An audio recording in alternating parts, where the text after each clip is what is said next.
peace on my mind. Could you cease on my mind, don't erupt. At times I feel I can't get enough, but I sip a double cup, then I spin a couple bucks. Sending out some love to my blood, to my girl, to my buds, to the homie up above. Baby leg, hang out your shit like.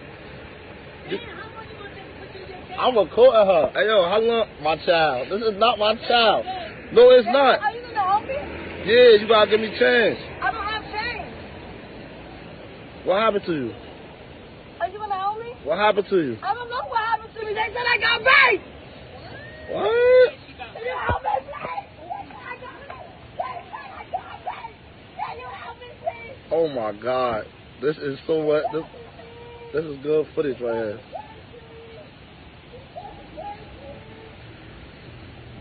Hey, yo, come on, I'm gonna help you right now. Come on. Where are you gonna help me? I'm gonna go get change for you. Okay, Hey, miss, you got change for a 20? You got change for a 20? They said I got raped. I don't know what's going on.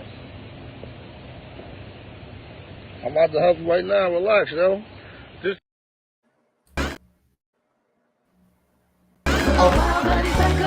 Y'all tell anybody I kill you! I kill you! He is crackhead in the town. Peanut butter and crapsney. He kicked his habit back in the joint. Now he's back on point. Here I come. He's finally home. He's Tyrone. That's right, folks. We've discovered the paternity finally of the baby leg child or whatever. It's our time traveling, fellow creator and regular guest of the MCU's Bleeding Edge over here. Audrey's the pop culture guy.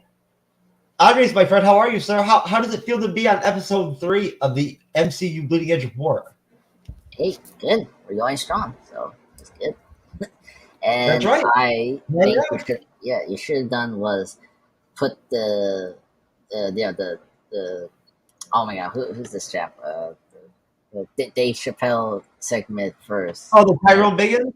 Yeah, that's first, and that's it. Not that disturbing. Oh, okay. Oh, the I love the baby leg one, man. I'm sorry, but is that supposed to be funny? Like, one of these days, I'm going to come on here and I'm going to have a baby leg myself. Oh no! It's just I haven't quite figured out how you attach that bitch, right? Like I don't know how she's got that fucker in there, like hanging like that. That's right. You know what? Facebook user, who I will know who you are. I love this game with the Facebook user thing. Yeah, is that really true? It could be anybody. It could be Cyber. It could be J Rant. It could be Raymond. It could be it's Cyber. Oh, Cyber. You know what, man? Andres and I might just end up. We might have to decide that we might have to go Bleeding Edge style and go for 10 p.m. start times. That seems to be when we go live for this show anyway. But that, of course, folks, would be Cyberneticshark, the veteran content creator, co-host, and fellow creator of the MCU's Bleeding Edge YouTube channel and podcast, who is too busy hanging out, kicking it, chilling, right? You know what I'm saying? With the wife, I'm sure watching like 7 different movies and 4 different TV shows at the same time to kick it with us tonight and whatnot, right? So I asked him if he would join us, but he was too busy. Anyways, it's good to see you, Cyber. Andres, it's good to see you, brother. Yep, same here. Folks, MCU's Bleeding Edge YouTube channel and podcast. This is, of course, the 3rd episode of the MCU Bleeding Edge report.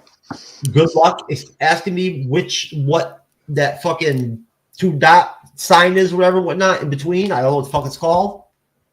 Whatever that is too. That's in there. I don't know what it is. So there you go. But I'll ask ChatGPT later. I promise. Andres, my friend. Yes. Did you enjoy Dead City episode 4? Okay, let's get started. It was good. I don't think it's my favorite out of the 3 episodes. I think it's a step down, episode 3, but it's really good. I mean, we are like, what's the word?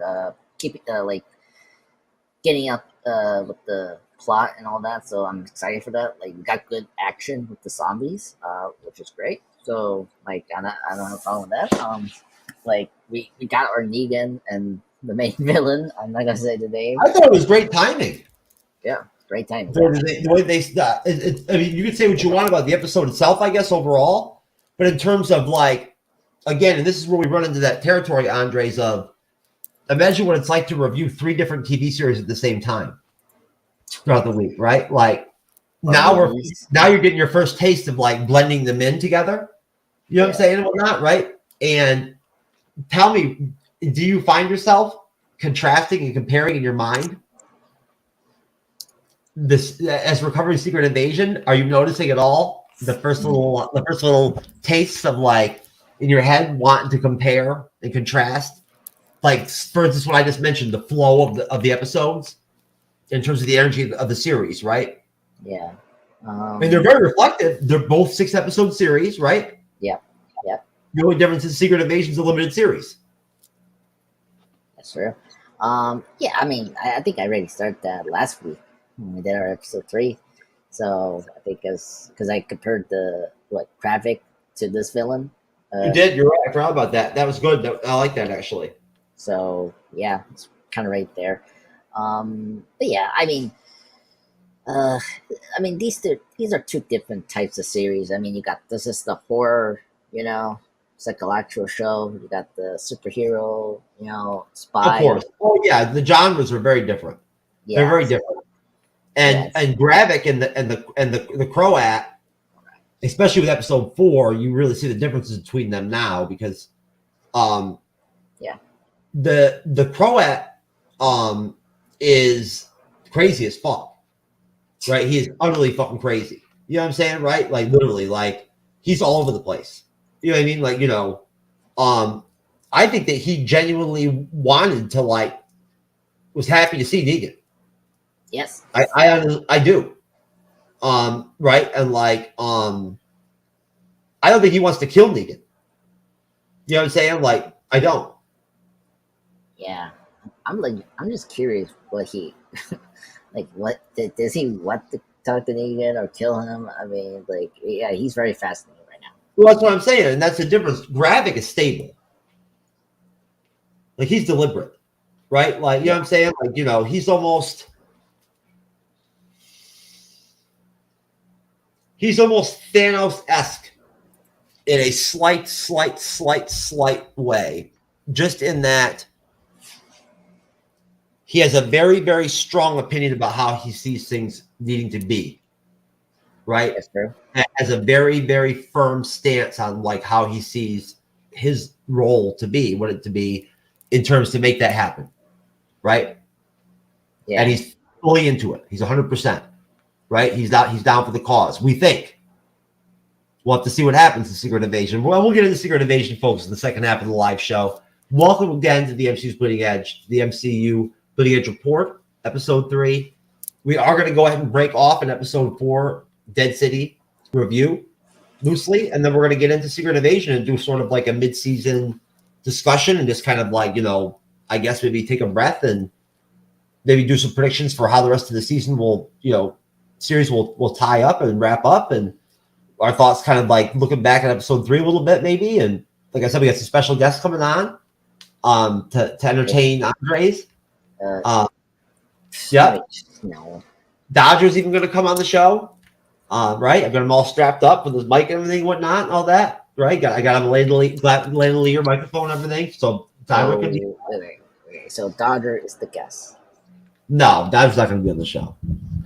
He's way too busy over there, licking his paw, and he's going to eat his frozen bonies here in a minute. So he's way too busy for any of this kind of stuff. I don't think he liked episode 4 anyway of Dead City. I don't know. I mean, he was snoring during it, so you know what I'm saying? Obviously, he wasn't very excited by any of it. But now, you brought up a really good point. I love the fact that they went Walking Dead style on our ass finally. Yeah. It ain't Walking Dead, baby, until you start actually having the main characters stomping the dead, right? And people start dying. Yeah. You know?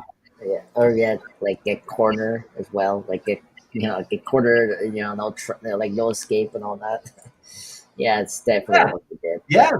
Yeah. I mean, how the fuck did they even end up in that situation? I don't get it. I thought they had some kind of foolproof plan or whatever to get in. How did they end up locked into the fucking arena area like that with the dead? I think Did the Croats set up a trap of some kind? no, I think there was so I think what happened was when the main villain, I'm not saying his name, sorry. You can call him the Crow if you want. It's a Croat. Correct, yeah, the Korak. The only reason I know how to pronounce it is because it's like a Cajun name. It's a what type what style of pronunciation. And I used to live in northern western Louisiana for a while, right? Wow. My from the Cajun part of Louisiana. Louisiana. Yeah. Why do you think my New York accent's gone, man? That makes sense. Anyway, when you say the Cajun, I just thinking about Gambit from the X-Men.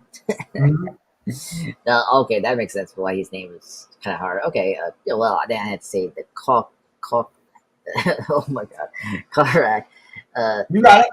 Okay, so the Korak was talking to the kid, right, in that like station with the cameras, and which I'm not even sure. I don't even know what is that like his surveillance person or whatever? Yeah, it seems like it. Like it was like the patrol surveillance for the building, right? Square thing, whatever you call it, or pen square, whatever. So he was teaching her or him. I was confused. It was him. Okay, him. Okay, because the haircut was like it was weird. But anyway, was explaining the tape that was probably the noise to bring in the walkers into the stadium if there's any intruders. So he probably saw the intruders and played the noise, and they probably went in. So because Negan made the whistle, so probably the kid knew what was going on. So that was awesome when Negan did that, man. Yeah, that was a good one. He brought it back in episode 3 with Jenny, right? And Jenny was in the episode 2 here and there. I saw her pop up here. Why she's there for, I have no idea. Why they felt like it was a good idea to have her even fucking be involved. And then why she had to show up in New York, I don't even get. But I mean, she's like the loyal friend for Negan. She's a big friend for Negan, and so she's gonna follow him no matter what. She's like the Gollum from The Hobbit. You know what I'm saying? No, I'm just kidding. More like but what's she doing for him though? You know what I'm saying? She can't fight walkers. Well, I mean, she can. I mean, she can use a knife or something like that. But I don't know. Yeah, her placement in the show is intriguing, but I mean, the Korak brought up her, so maybe. That's right. He mentioned her, didn't he? Yeah. So it could, be a danger to Negan, because he sees now Negan has, weakness because he was, Negan saved the marshal, and he was shocked that he saved a life. Before he probably just let go of that. That did not surprise me that he did that at all. Mm-hmm. I wasn't surprised. The villain's surprised, so it just adds more tense layer to the situation. Yeah, he actually the Croat felt like he was doing Negan a solid. Yeah, by doing that, right? But he doesn't get that this is the reformed Negan, and that's where Jenny's place is that she's like a symbolism. She is what helped Negan refine the humanity in him. Yeah. Right. In a way, you know what I'm saying? He'd already experienced defeat, right? Yeah. In The Walking Dead, in the war they had and whatnot between the Hilltop and Alexandria and all that shit, right? Yeah. He'd already been humbled. You know what I'm saying? Whatnot, right? When he was imprisoned and all that shit and whatnot, it was already starting to turn. But it was Ginny, and they've done a good job with these flashbacks displaying that it's what her being mute, and him getting aggravated with her all the time, whatnot, but out of her fear of her own safety, right? Yeah. And blowing up. and then her pouting, you see it, I think in a way it connected him back to like being a father. Yes, that's true. Which we saw that in Right. last episode. Like at last episode, it showed the flashbacks between him and her, as like a father and daughter kind of relationship. Yeah, yeah, Yeah. and you saw that a little bit with Maggie. Like Maggie is like slowing, like becoming more of a mother again. You know, now she has to take care of this kid now, while Negan's over there. You know, so it just adds more situation with both of them now. I don't understand why they split up to begin with. They should have just stayed together, right? Like, Yeah, it would have been more. They would have been more effective in combat and everything and whatnot, right? If Negan and Maggie would have been together. yeah, yeah, that's the thing. Like, 'cause, I mean, the Korak like is so good with these like contingency plans of protecting himself and like defending his his sanctuary and all that.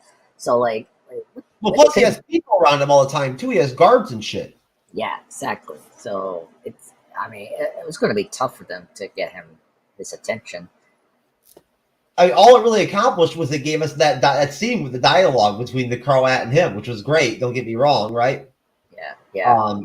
The more the Croat talks, the better. You know what I'm saying? Whatnot like the actor that plays him.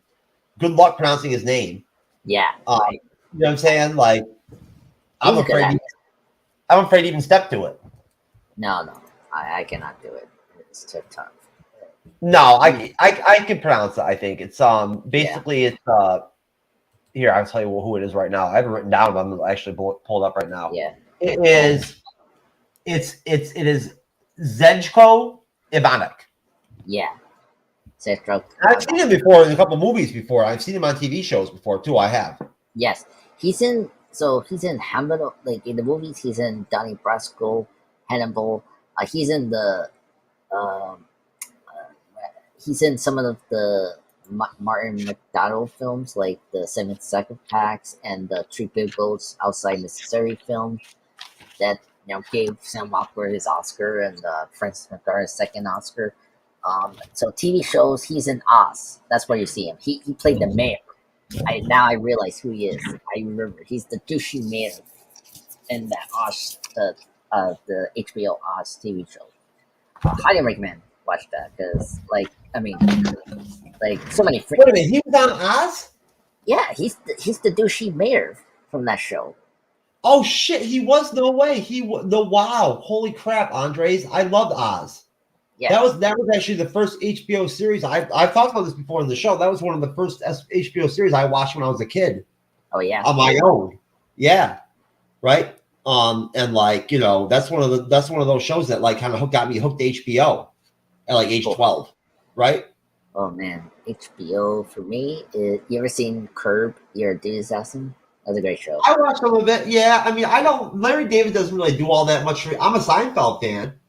Oh, I love me some Seinfeld. I mean, I'll tell you right now. I can't wait to. We're doing UHF, folks, on Friday. The Weird Al. I don't know if it's a cult classic or whatever and whatnot from the 80s. Mhm. But I'm telling you right now, anybody out there who's never seen the movie UHF with Weird Al Yankovic, this shit is funny as shit. It is a funny fucking movie. And I'm looking forward to like hell to review it on Friday. We were going to do it on Friday last week. But what's that? What happened? I thought you guys did it last We week. had one guest to coming on for the show. That's all I had and whatnot and everything. And unfortunately, they had to drop off. They had a good reason. I didn't want to review it with just me and Cyber. Okay. It's too good of a movie. It's too funny. You know what I'm saying? Like you got to have a couple people in there to talk about it. You got to. For me, anyway, right? Don't get me wrong. Me and Cyber can do a show anytime. Just me and him. Just like you and I can do a show. It's whatever, right? Yeah. But I'm just saying, for movie reviews, it's, you know what I'm saying? Like I like to have at least one other person. Yeah. I agree. Right? So at least 3 people you got to have. 4 is even better. Right? You know, it is 4 or 5 is good. Yeah. Yeah, just like women. Like, if I could choose tonight, like between like 1, 2, or 3 women I could have at the end of the show, I would go with 3, right? I'd have to. Like that would be a no-brainer for me every night of the week. I'd be like, I'll take 3, baby. Give me 3. Yeah. That's 6 me. hands. Yeah. That's me with pizza. How many pizzas I can eat? Oh, really? Yeah, that's that's how. Yeah, that's food. Okay, there you go. Yep. Yeah. No, I mean, no. I mean, honestly, at this point, I pretty much had to do 3 chicks because, like, I already accomplished like what most dudes' bucket lists are and shit, sexually and whatnot, and everything back in my teenage years, right? Yeah. So, like, I mean, I've just been, at this point now. I mean, I don't really know, what really to add to my shit. You know what I'm saying? Besides, like, again, having like a threesome with the animated X-Men characters like Jean Grey, Storm, right? Cyclops, Rogue. Fuck, you know what I'm saying? There's lots to choose. You got to choose from, man. I'm telling you right now, I would love to have. That would be dope. I would love to have a threesome with actually animated characters. But anyways, no. But hey, I'll tell you what. Maggie can throw down with fucking walkers, man. Oh yeah. I mean, look, she's a pro at this, and so like, yeah. So the fact that they went to the cage was good.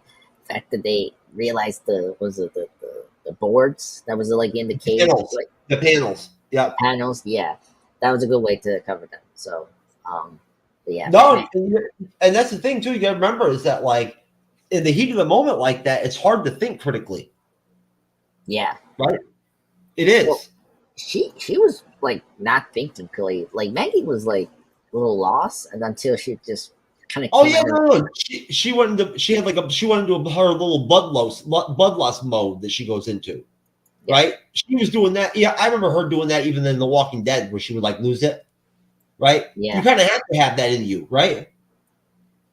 To some extent, you know what I'm saying? Like that was always one of the things about The Walking Dead is that some of the characters in Rick's group had that, right? And then some didn't. They all had their different reasons and ways they went about their business, right? But she was one of the ones like Rick that would go into fucking like blind rages, right? Yeah, out of fear. I mean, would not right and just go crazy. Yeah, that's not good. Yeah, and then Glenn was more tactical, right? Unless it got down to somebody he cared about, like Rick or Maggie, then he would go fucking all savage too, right? Yeah. You know, I agree. You know what I'm saying? And then no, everybody had their own, and then you have Michonne. Michonne is a purely like, straight Michonne. She's purely all about. She's just a logical, practical. She's not out there just to like, overkill. She's not going to overkill a zombie. Like, you know what I'm saying? Like, she's not going to like expend unnecessary energy. You know what I'm saying? When she's killing walkers or people, right? No. She was very smart. Holding 2 walkers, have a sword / machete same time. So she was very. And then you had McBride's character, Carol, where she would go in all kinds of different directions.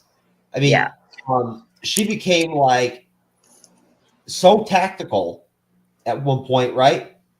And then she like went over the edge to the point where she became like fucking like just as nasty as Rick, almost, right? Like when it came down to it. I think she was more nasty than we. She was more nasty. I don't know. I never saw it. No, I mean, maybe the stuff I didn't see. I saw Rick take on like whole groups of walkers by himself. I mean, more like both walkers and humans. Like she had to kill like a kid.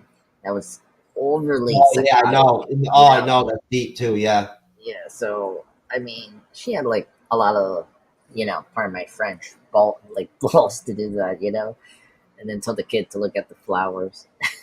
These spin-off series are going to force me to go back and rewatch the entire Walking Dead. I can see it coming down. I'm tempted to, but we'll see. There's no way around it. You know what I'm saying? I remember how much honestly, I binged it when I didn't watch the first like 2 seasons of The Walking Dead. When I discovered it in like the end of season 2, this is back when Blockbuster was around. It was on USA Today. They had a marathon on USA Today of The Walking Dead. This is for the 3rd season. I went down to Blockbuster and I rented all of the fucking Walking Dead shit and I watched all of it. I binged all of it over the course of a weekend. Wow. And like, because that shit was so good, man. Right? I mean, seriously, no one. I mean, I thought about it earlier tonight. You tell me, Andres. what they did in The Walking Dead, I think that was really critical that a lot of people don't give them credit for, is that they took the zombie and killing them, right? Like, you know, and combat with them, and like what the reality of like in a more serious tone. Like instead of like even in the Night of the Living Dead, like, you know, there's comical shit in it, man. Like to some extent, the trope was always sort of like, you know, done like in like sort of a bizarre style, right? Like an off-kilter style. Yeah. Well, Walking Dead was wasn't it the first one that really made it like more real life, realistic, grounded. Yes, grounded could be more like their reasons. I mean, no. So like, here's the thing: if you're a zombie fan like myself, like Night of the Living Dead was dead serious. The sequels got a little more comedic, particularly Dawn of the Dead. Day of the Dead is like a mixture of comedy but also serious at the same time. Like 28 Days Later is where they started to be more grounded and serious. That's up to debate if 20 Days Later is a zombie movie, but The Walking Dead, it's like a bridge between the George R. Romero's films to the 28 Days Later, kind of like resurgence of zombies, you know, during that time. So, but it's also, you know, the comic book. I mean, just remember, this is like Robert Kirkman. Yeah, Robert Kirkman's idea of a grounded, like traditional zombies apocalypse, you know, in a very Western way, you know, which the show has Emily, was really good, you know, being like a Western zombie apocalypse, which is cool. So yeah, I just took it off the life. I mean, there's also creative. I mean, Frank Darabont, who did the Shawshank Redemption, you know, the Green Mile, like he did a good job of bringing not only the not the zombies, but more of the characters, you know, you care for, like the human, you know, connection that we need to, you know, follow the story. And then you got Nickel Note, the zombie makeup person. He's also crucial. Like he's been part of the zombie craze as well with Romero. Like he got his start as an actor in Day of the Dead, and then helped create the makeup of the zombies that we know today. So his makeup of the zombies have been crucial to the show. So yeah, it's just crazy. How many years? Like it's been 12. Like, oh my god! What was that zombie movie with the actor Nicholas Hoult? That was sort of like those are like a romantic. I like that one. Yeah, that one was Warm Bodies. That was a good one. Warm Bodies. That was really good. I like that. I've never seen that actress in anything else but that, but I thought she was really good. Yeah, I forgot her name. She's a good actress. I wish she has more to do.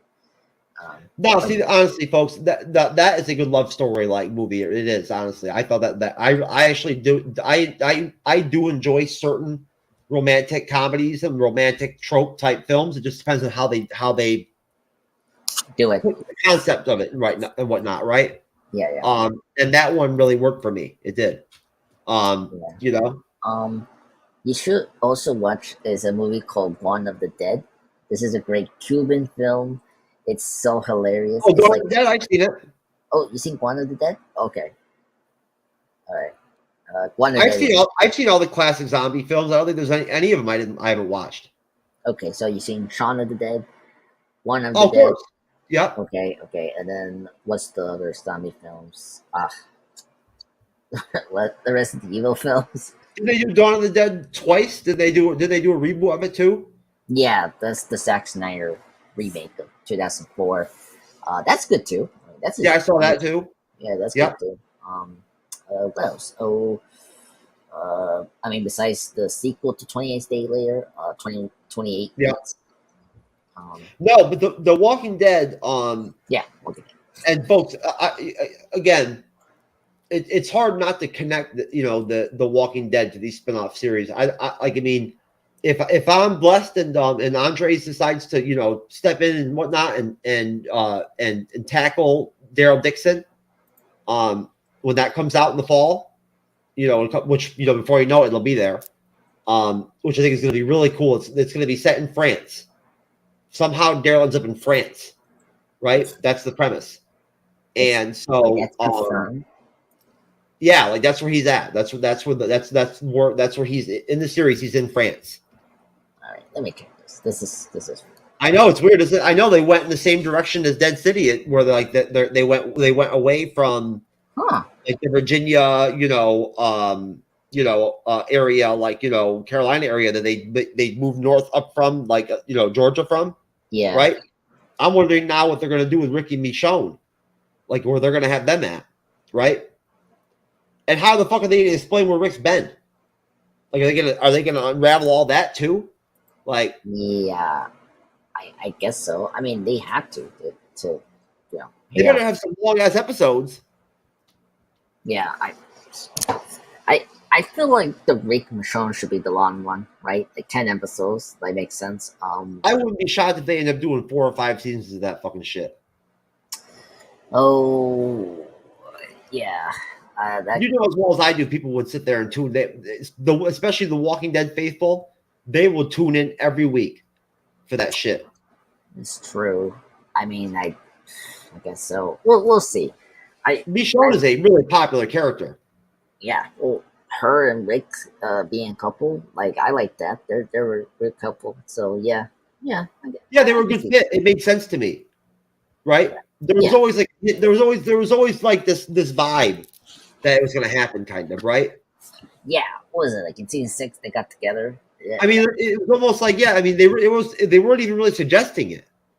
It just you know what I'm saying? Like it seemed when it came together, it seemed very practical to me. Like it made sense.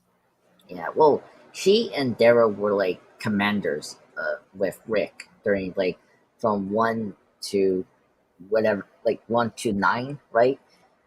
The Walking Dead when Rick was still in the show. So like yeah, like they were like her, like she was like the third command, and then Daryl was like the second. So yeah, makes sense. Yeah, and that's why I got to rewatch the whole thing, because I've got to rewatch it and I've got to fill in the gaps of the stuff that I didn't watch. Because I mean, basically, I think I watched once I got over I could handle and watching, the finale with Negan killing all the characters and whatnot that I loved and everything and whatnot, and I got over it. I did get back in there, and like I watched several episodes from all the seasons that came out after that. I basically backed away when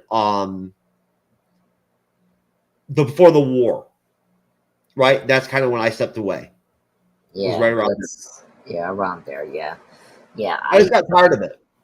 Yeah, I drove up by 6 around there because they dragged too long. the black and white sequence, and of course Glenn's fake out death before he actually died after season 6. It was a little too much. That was pretty good. What, the fake out death? When I know that when he was under the dumpster and everything and whatnot and all that shit. I don't know. Well, it was actually the escape was cool. I'm saying his fake death that was like not answered in a couple episodes was annoying. Oh yeah, no, and you know what? And I can't see. It's so hard for me to believe that was season 6. It still fucks me up every time you say that. I'm just like, geez, I can't believe that. I can't believe that was season 6. It seems like it was earlier than that, but it was. It was season 6, right? Yeah, because towards the end of season 6, the beginning of season 7, that's where we got Negan. And then that's where I didn't see all that episode. So didn't we get Negan right at the end of season 6? I can't remember. Like I think we saw like a feet, I don't know. It was I don't know. It's a long time. Either way. Like I mentioned before, I really like Glenn. When I knew that Negan was going to kill Glenn and everything and whatnot, I couldn't watch it. Yeah, that's why I had to back away for a little bit and whatnot. I did finally go back, and when I felt like I could handle it, and I watched the finale, and then I kept going. But again, I became sporadic, and then I just started to drop off less and less. Like I started watching less and less of it. The characters I really liked were gone, right? You know what I mean? Whatnot, like they were pretty much. You know what I'm saying? There were very few characters left that I really cared for at that point. I didn't care for Negan that much. I didn't. You know what I'm saying? I'm sorry, but like, you know what I mean? Like he was the enemy to me, right? I like Jeffrey Dean Morgan. Yeah, he's a good actor. I see. I don't mind Negan. Snyder's Watchmen is dope. Yeah, I mean, him as the comedian is a great choice. He's great. I mean, Patrick Wilson as Night Owl was great. Yeah, I mean, Night Owl, yeah. That was the best Rorschach. Rorschach we're gonna get. Yeah. I mean, Jackie R. Hurley was the Rorschach. He's great. Every character, the casting of that whole thing is they nailed the whole thing. Yeah. So you do like? Okay. I'm gonna add that to my list. Let me write that down, Cyber.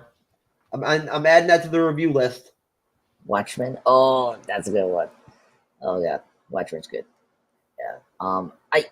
I actually don't like the actress that plays Silk Spectre. Okay. I forget her name, but I know who you're talking about. Yeah, Amelia Caveman or something like that. I like the actress that played her mother. Yes, she's good too. Yeah, she's good. Yeah. She's very voluptuous and buxom, which I enjoy, right? Yes, of course I know you're gonna do that. But yeah, no, she's a great actress. She's in that Stephen King film. When she's tied in the bed and she has to all that. Yeah, her she's name good in that. Her name of the actress is rolling off the top of my tongue right now. Carano, that was her name. Jiria Carano. It's not Gina Carino. No, that's not Gia Carano from The Mandalorian and Fast 6. Yeah, it's like Gina. Yeah, it's something like that. Yeah. Yeah, something like that. But she's great. She's a great actress. He's also in Sin City, the first Sin City film. She is in Sin City. Yeah, she is. Carla Gugino. Yeah, that's the name. Yeah. Malin Ackerman was the one that played the daughter. Yeah, Lori Jupiter. Yeah. See, I like Jean Smart, who played the older version in the HBO Watchmen show. See, I didn't watch that. We need to watch that show. I hear it's really great. I like the cast there. There's so much stuff we should watch. I'm telling you right now, I saw an advertisement for one of those Paramount spinoffs that they spun off of Costner's series. The Yellowstone universe. Yeah, I know. Yeah. I watched a trailer for one of the spinoffs, the one that has the actor from the Kurt Russell, Wyatt Earp, the guy from Roadhouse. Okay, so the Roadhouse actor Sam Elliott, by the way. Sam Elliott. Yes, that he's in 1880. 1883.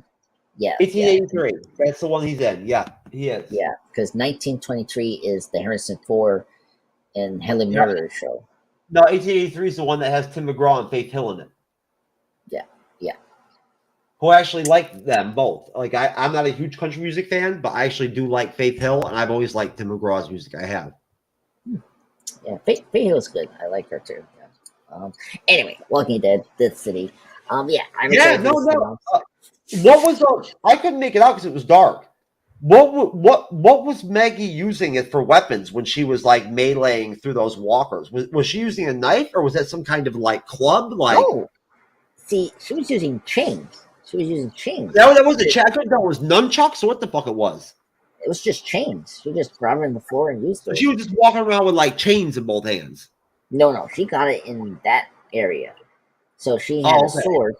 Yeah, everyone had like a knife or like long sticks or something like that. It got very dark there at that point, and it was hard for me to make out in the like I couldn't really make out what she was fighting with.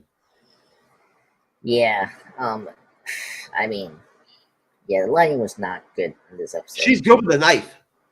Yeah, she's good. She always has been good with a knife, right? Like, you know what I'm saying? That's always been one of her things is that you give her a knife, man. She's like Rick, right? She's good with a knife. Yeah, I agree. It was funny. So half of the group die, right? Half of them die, and then the boyfriend of the leader, right? Got almost like you thought he died, but then he had his fake death, so he survived. So I was like, Did he get bit? No, he survived. Like he just escaped, so he didn't. I know. And then they went down in the sewers, and they even warned her, Maggie. They're like, you Yeah. know, it's the chick was like, it's full of the dead down there, man. Well, You know what I'm saying? So You know, but so at that point, basically, right? They're trying to escape, but they're not even worried about the Croat at that point. Like they're going No. to the sewers. Are they go? Were they going to the sewers to get to the Croat or to get the hell out of there? It seems like they're getting out. I mean, it was a That's what I thought too. Yeah, because they were overwhelmed. yeah. So I mean, It's just gonna I get guess, crazy in the fucking sewers, bro. I mean, if you saw the shit in the shit in the trailers, man, the fucking monsters that are down there and shit, whatnot. yeah. I know it must have something to do with the Croat. Some shit he's been doing or whatever, some kind of experimentation and shit. Because there's some like crazy shit down there.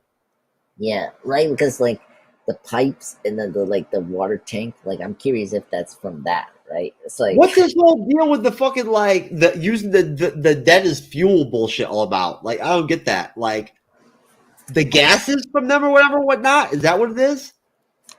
I don't know. They didn't talk about that in this episode. It seems more. No, that shouldn't even make any sense to me. Whatever episode 3, I'm like, what the fuck? Well, I mean, like you could use blood as like a fuel, right? I mean, I know what they were. Yeah, no, I know what they were doing when they were like had the bodies in the tanks and they were like doing like hits off and whatnot. I know you can get high off of like the decomposition, right?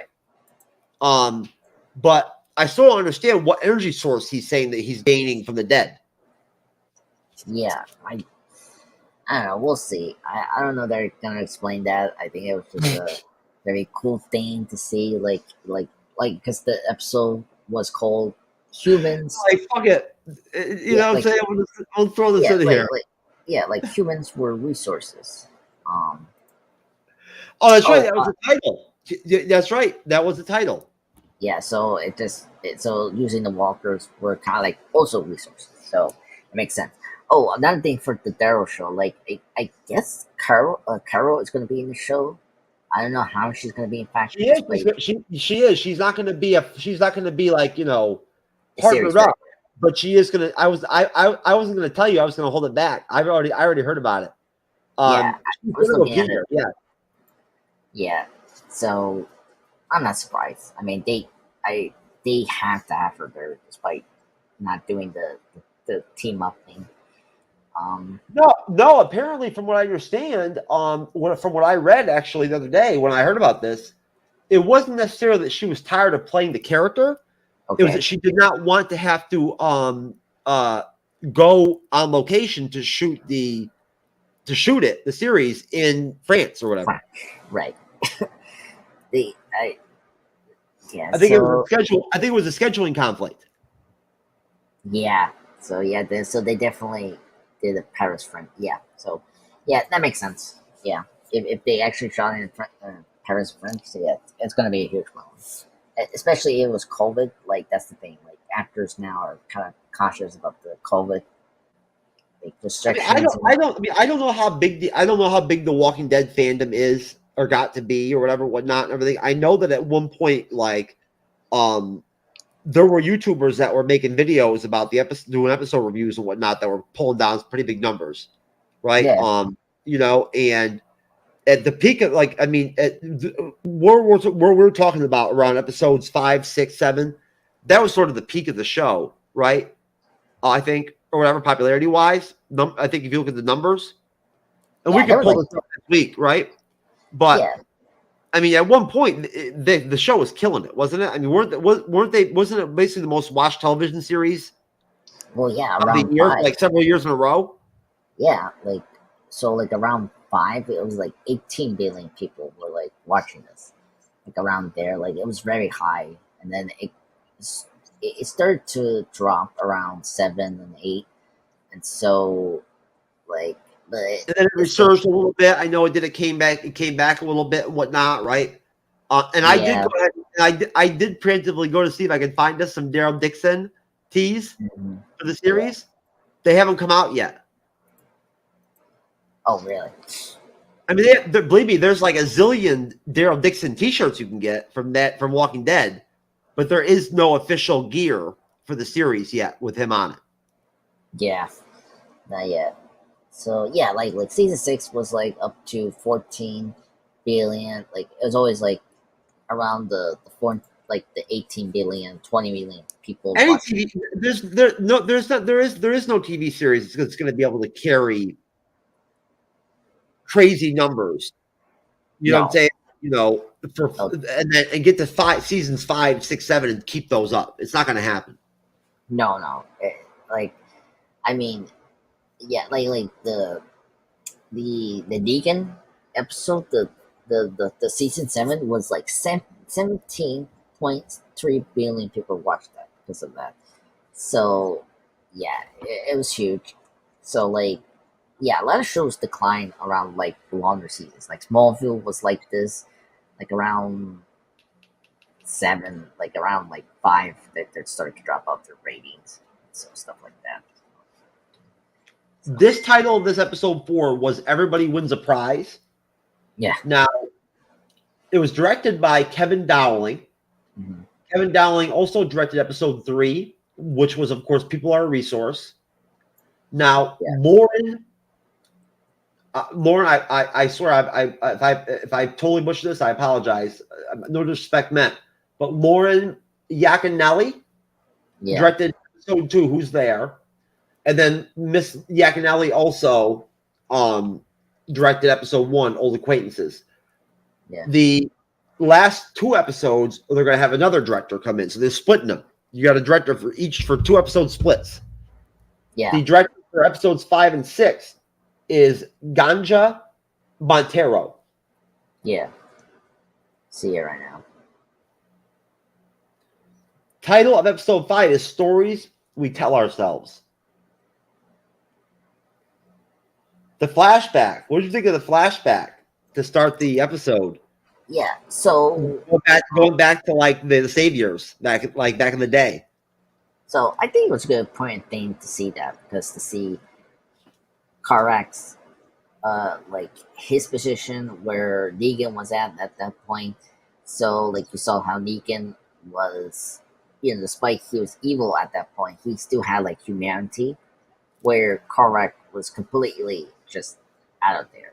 Like he was. Yeah, Stephen Ogg that played Simon, who was Negan's second in command with the Saviors, was in that scene. Yeah, they brought him in just to film that. Right. That's cool. Yeah, I thought it was great. It really was. I mean, hey, if they want to get people to go back and watch The Walking Dead, they're doing a good job with it.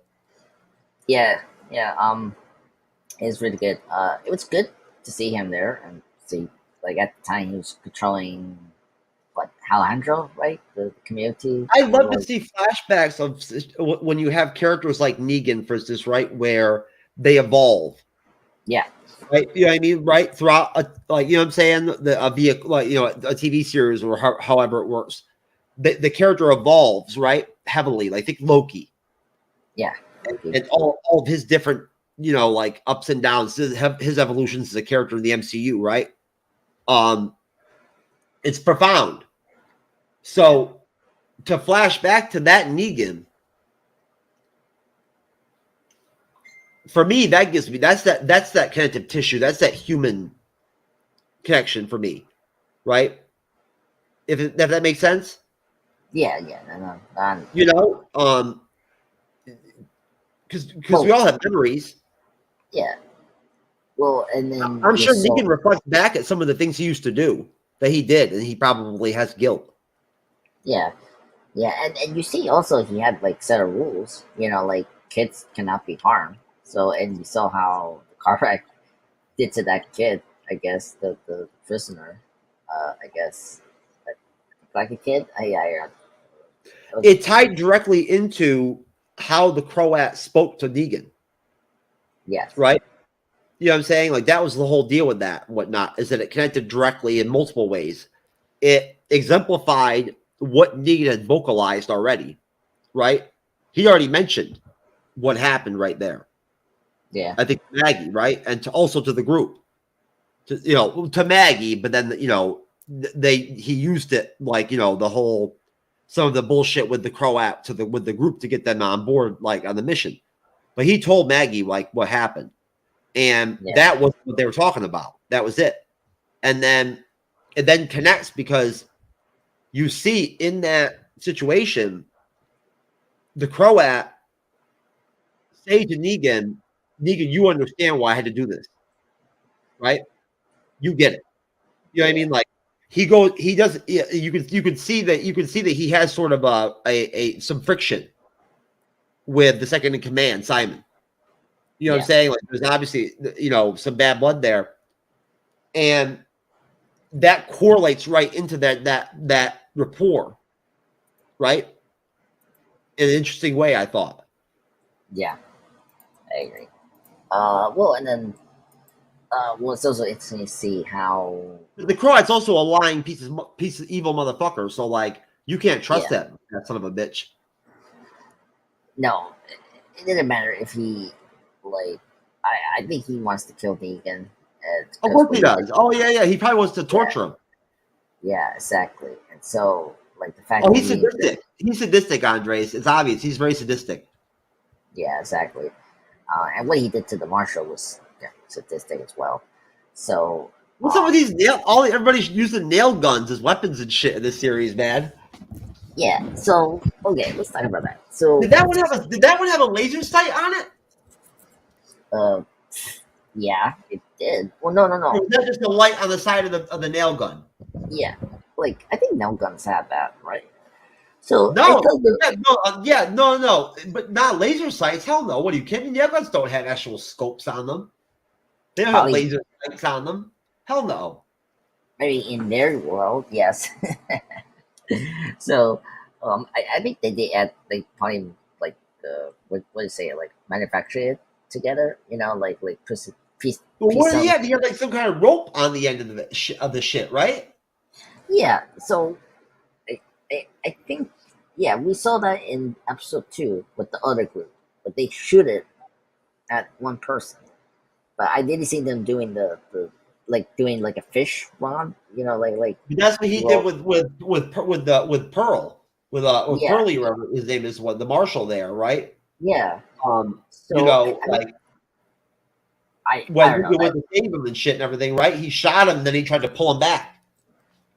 Yeah, I feel like it makes sense just to use a nail gun instead of just a grappling hook. I don't know, like that's such an odd weapon. Like I thought initially it was cool, but then now seeing Karnak using it, I guess that's his way of doing it, where the other group do it differently as well. Because there's other ways you could do using a nail gun, as I'm seeing with the series. So we'll see. I don't know. It was just it's a weird way to use a weapon. Honestly, I would think I mean, I'm from New York. New York City has lots of guns. I don't see why they'd have why they'd have a hard time finding a fucking gun. Like why would you need a gun? Well, again, you don't know if a lot of survivors took it. You know, like I don't know how long New York has been like decayed and left for dead for so many years. So you don't know how many, like, because you don't know how many supplies. That's the thing about like zombie apocalypse. It's like you like how many resources you still have if you're not producing new products and all that. Like it's always funny in these like these apocalypse storylines, you know. So yeah, I don't know. Did anybody ever go to the bathroom in the Walking Dead like verse or whatever whatnot? I never see anybody like take a crap.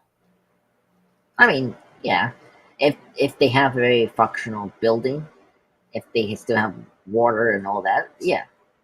You know, we because like remember in the pilot. I remember from the Walking Dead. I remember, yes. Yeah, in the pilot, you know, when Rick goes back to his PlayStation, it still functions. You know, the shower works and all that. So it depends where you're going. You mean when they get to the prison? No. In the pilot, when Rick meets. Oh yeah, you're right. Oh, at the sheriff's station. Yeah. Yeah.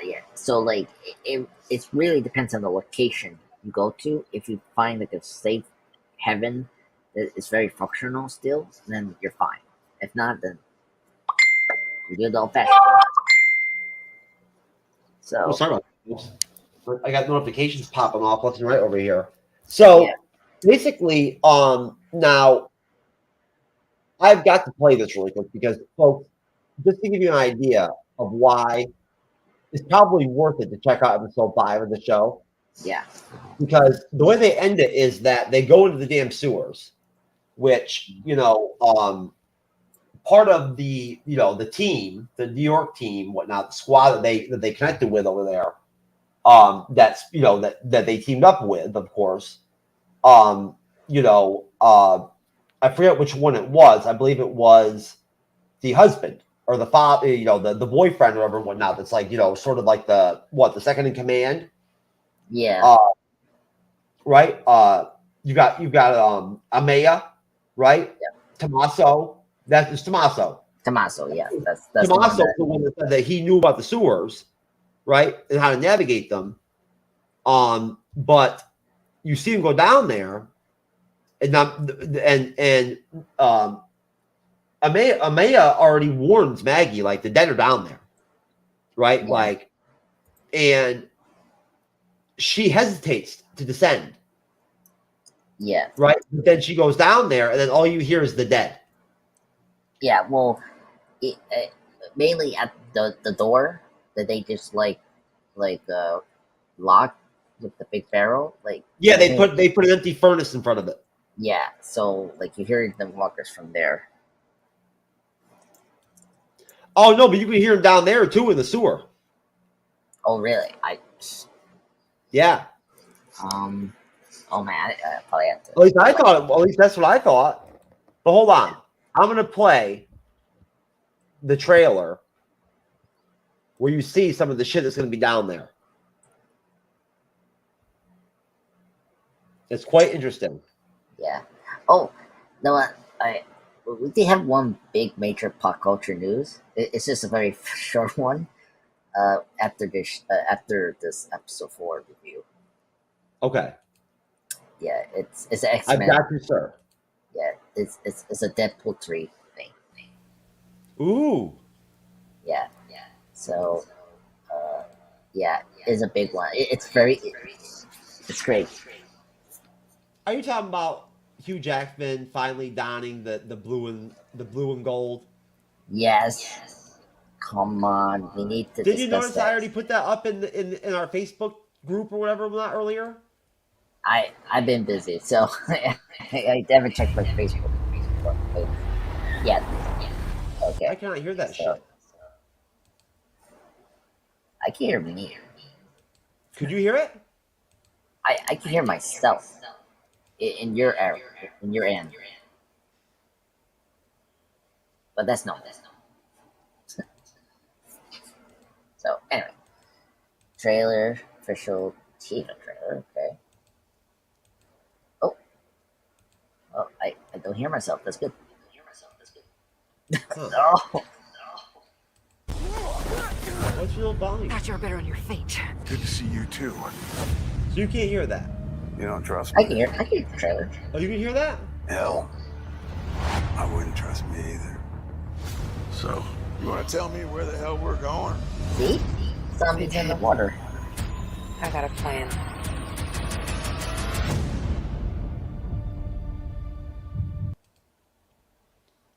That was not the one that I wanted. Hold on.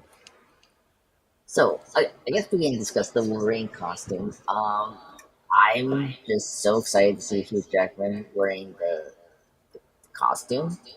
I mean, because we've been asking for that, and then it was like if everyone gonna hear later this week my Marvel Plus talk, where we discussed the Wolverine, the second film. That's the one in the Japan, and there's a deleted scene where Hugh Jackman was supposed to get a Wolverine costume during that movie, but they cut that out. So that was like the only time they attempted in the costume. If you pay attention to the Days in Future Past costume, like you can see the blue and Lelo kind of scheme to it.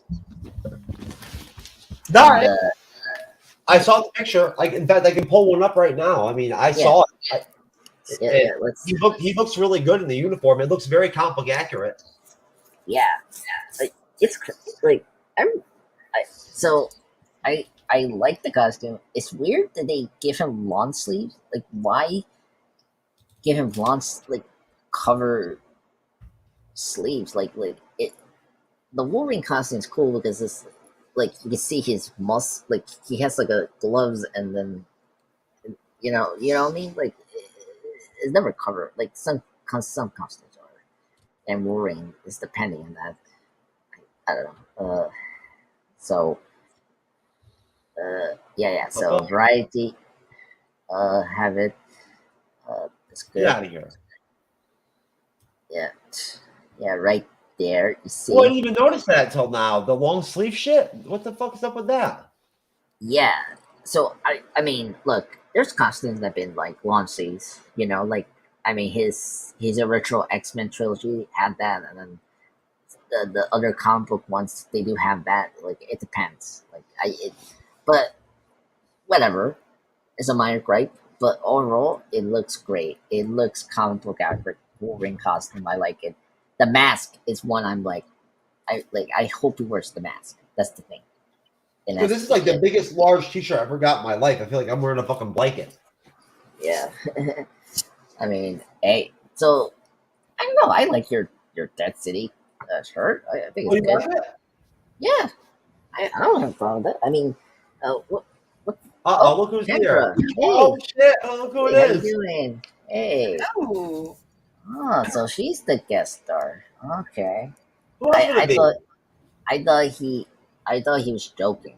Or Did you think it was gonna be? No. Captain Oh my god, no. No, I thought it was one of your Bashar like people or clips you were talking about, or I don't know, many more. No, but it's Like the what? person you won't talk to. Huh. Oh my god, no. I love this one. It's so fabulous. Kendra knows all about that. She's experienced that in real life. No more than you. Whoa. That's true. That's true. Go on. And then, of course, there's the medical documentation I got from my doctor after the night that she undone me, explaining what happened to my penis. Right? You know, these are real medical documents here, folks. Just to be clear. Right? Explaining how I obtained permanent erectile dysfunction due to She-Hulk episode 7. Right? Funny. You know, and then, of course, we all know what happened with that. Right? And, you know, let's just say that the savage She-Hulk was ever more savage than that night. You feel me?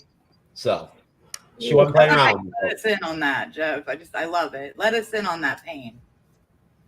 Look, I mean, or what about this pain? Realizing that, like, that, you know, condoms don't fit me. Right? You know? I mean, seriously. Look at, I mean, I was like, look at me, I was baffled. Right? Right? I was like, what the fuck? I was really scrutinized that shit. I'm trying to understand. So yeah, I was very proud. There you go. There you go, folks. Personal moments in TrueKnowledge's life. Just right there to share with you. What? There you go. There you go, Kendra. There's your intro. That's my intro. I made it into me. It's about me. Does that make me selfish? No, not at all. Anyways, I was just explaining to Andres how this. Andres, is your did I get you a 2S or a large?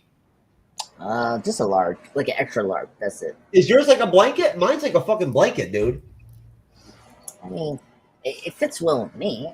I mean, it's just.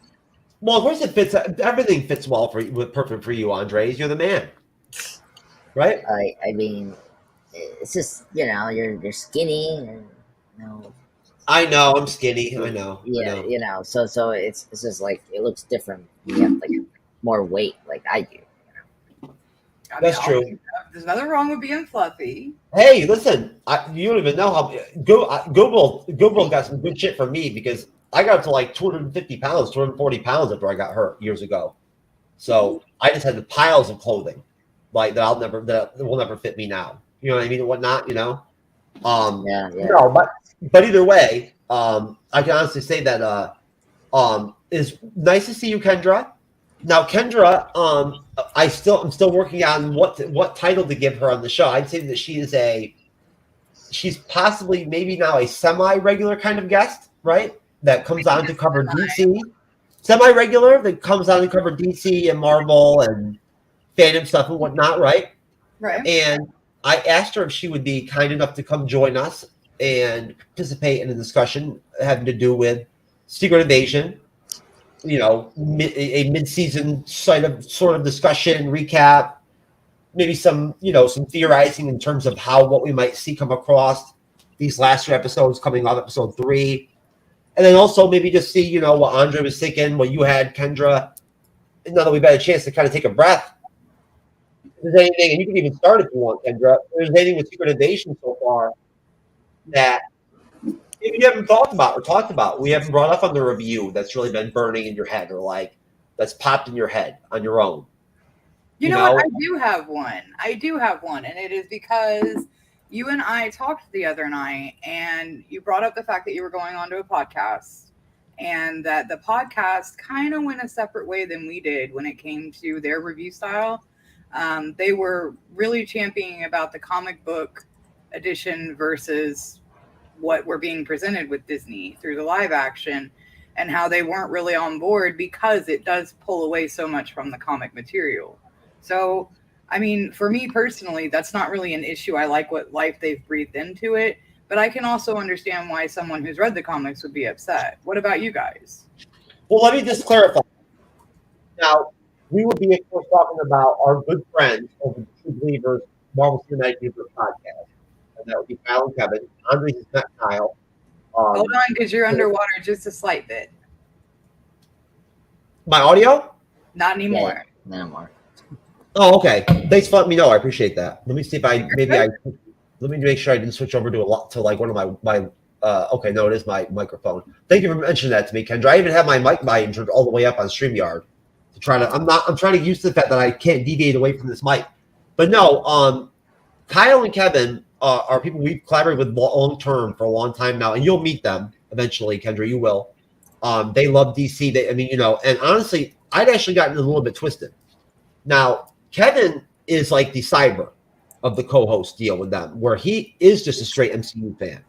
He's not the comic book background of the show. Kyle is.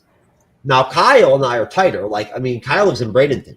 He's like less than an hour away from me geographically. We live near each other in Southwest Florida. Him and I talk regularly. I'd forgotten that he's the comic book accurate guy, not Kevin. Kevin actually wasn't happy with the series itself on its own. He was not happy with what he's been given overall with Secret Invasion.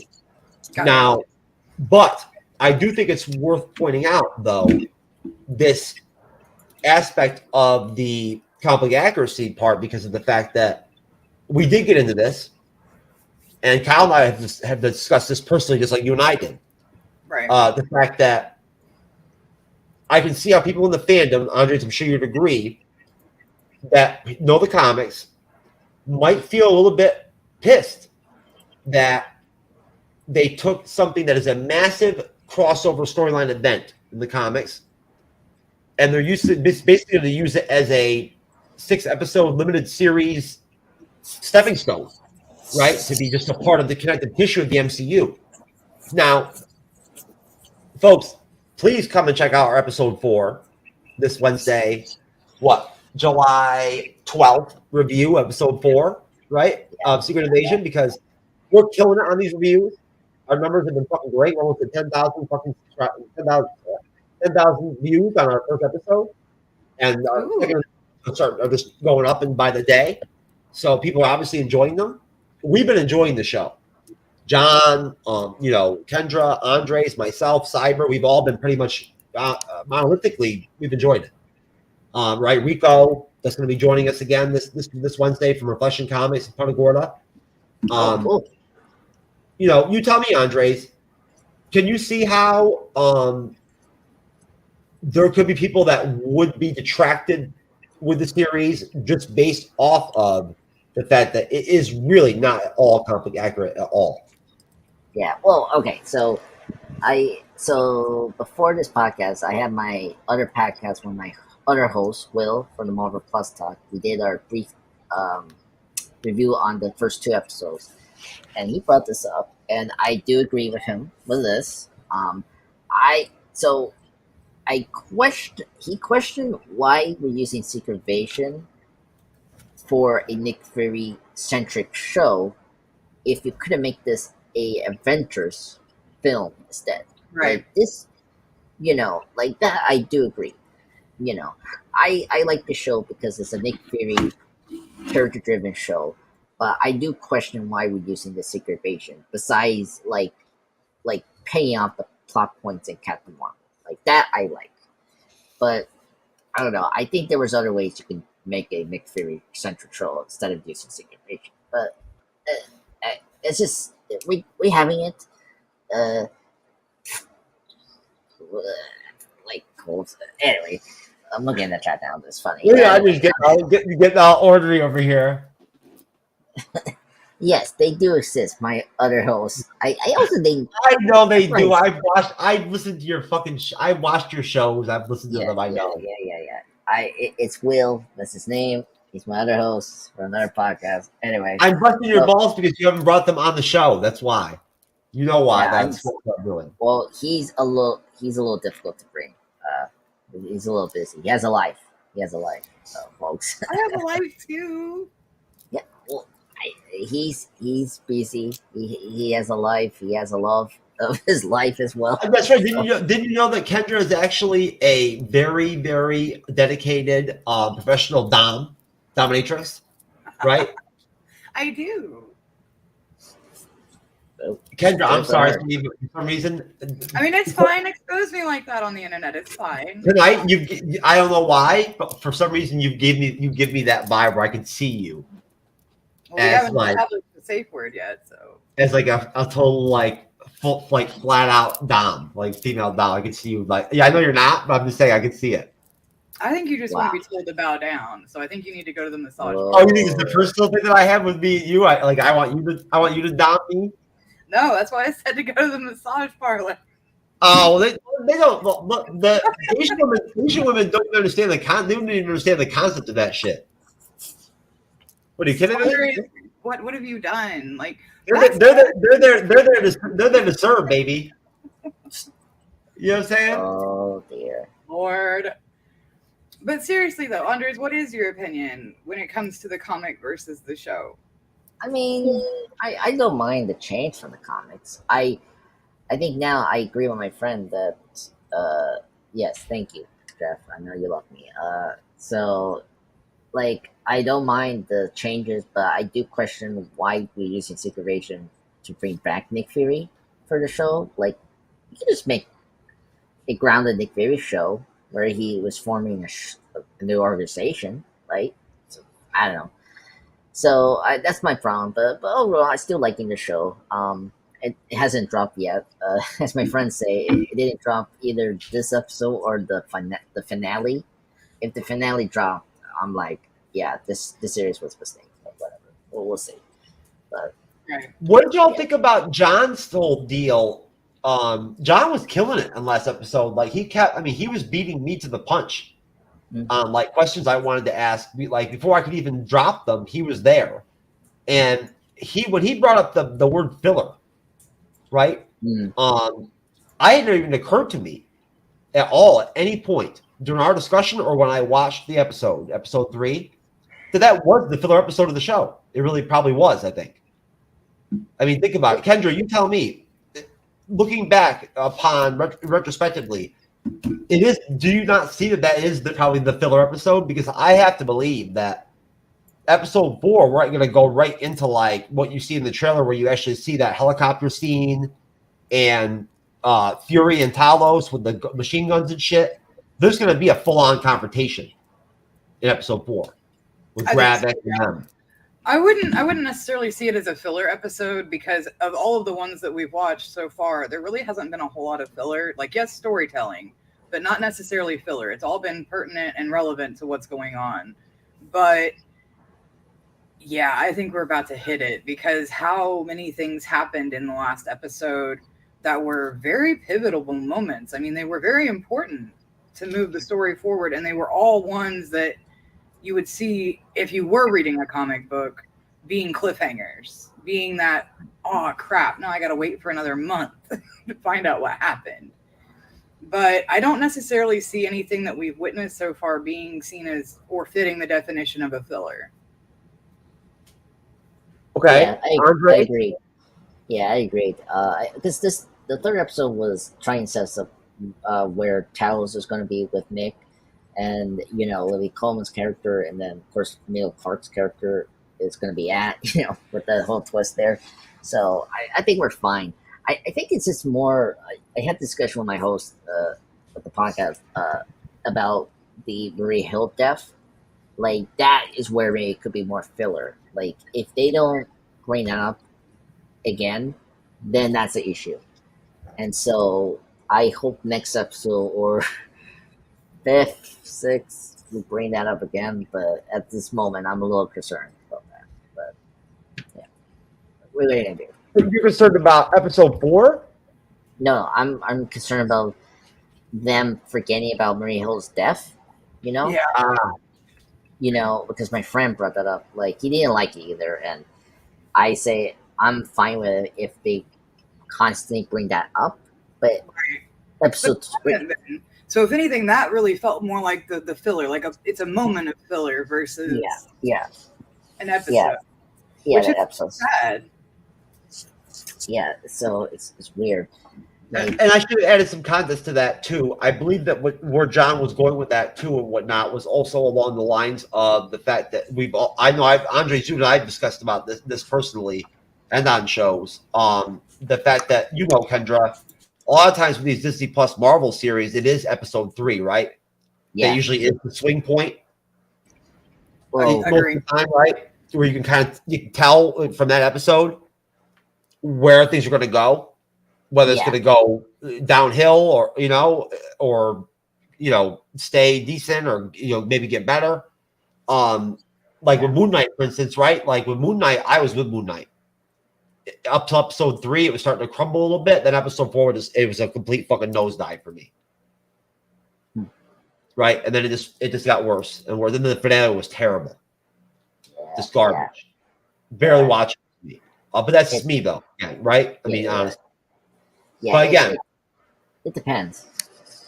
It does. But Loki, right, Andres? With Loki, episode 3 was probably the toughest episode of Loki. Yeah. Right? Yes. It was. Out of the 6, it was the least strong one. Yeah. Right? So you could almost kind of call that the filler. Yep. I'm trying to think. Falcon and Winter Soldier. Episode 3 also was sort of a filler episode. Sort of, yeah. It was, for me, it was always episode 4 or 5. Like 5, I think, was where I didn't like it. Well, it just didn't work until the finale. I feel like the finale was where I just didn't like the show. See, now WandaVision, if you remember correctly, WandaVision with episode 3 is where it really took off for a lot of people that weren't into it. That was the things they got into it. Was right around episode 3. Yeah, right? Because that's when they flipped it over to the sword lens of like everything. Yeah. From 3 to episode 3 to 8 is like the best thing of WandaVision, and like episode 9 is just where it's the weakest. Like the series finale, episode 9 is weak, but like I still like it, But it's just crazy. Oh, just to put it out there right now, folks, and Kendra and Andres already knows about this, I think. After Dead City, me and whoever else comes on here with me and whatnot, or maybe myself, whoever, me and Dodge, me and ChatGDP, are going to do a re-review of WandaVision. And then we're going to do Falcon and Winter Soldier, and we're just going to keep on rolling. And we're just going to bang them out. We're going to do 2 episodes per show, right? And we're going to do mini reviews. Right, and just kind of re-review them, rewatch the series. I want to rewatch all of it. I do, and why not make it a part of the show? I think it'll be fun. So that's something to look forward to in the future. But Kendra, you tell me. Take as much time as you want. You've had some time again to digest Secret Invasion. you're doing full episodical reviews for the first time consistently, right? Week by week right now and everything, right? Which must be an interesting experience for you, I'd imagine. I think you're enjoying it. Am I correct? I'm correct in that, right? I know you reviewed stuff before, but have you ever done a TV series before? I have. I did the Harley Quinn animated series. Okay, you did. Okay. So it wasn't live action, though? No, not live action. But animated. All right. But you've done episodical. And yes. Now, Kendra's background lends towards DC, of course. Right? Am I not correct in saying, Kendra, that you prefer DC over Marvel? Yes, I would be honest. And there's nothing wrong with that. 100% honest.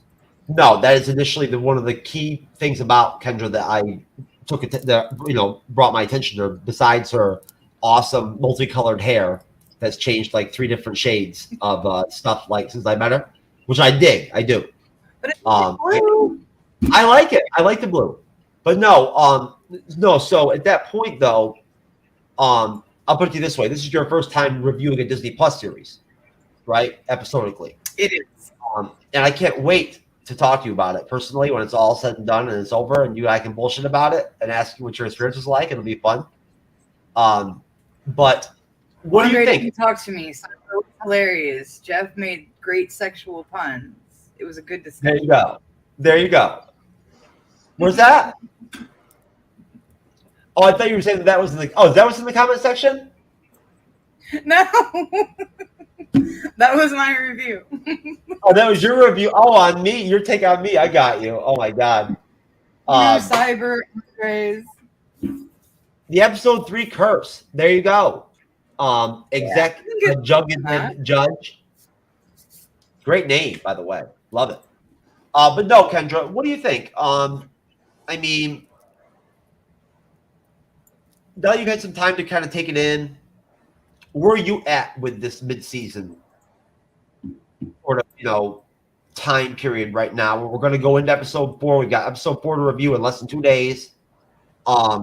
Where are you at? Are you motivated? Is this? Give it to me raw. Just, where are you at? Are you happy with what we're getting from it? Whatnot? Is this something that is drawing you back to Marvel again a little bit? Do you see? I'll give it that 100%. Yes. I will say that this is a story that not only has caught my intrigue, but has made me want to step back into Marvel. I think that when it comes to the main story arcs, and I think we've talked about this already, Jeff, but if they were doing like Civil War as a TV series, I would care more about whether they were relying on the comics to pull from context. I would care more.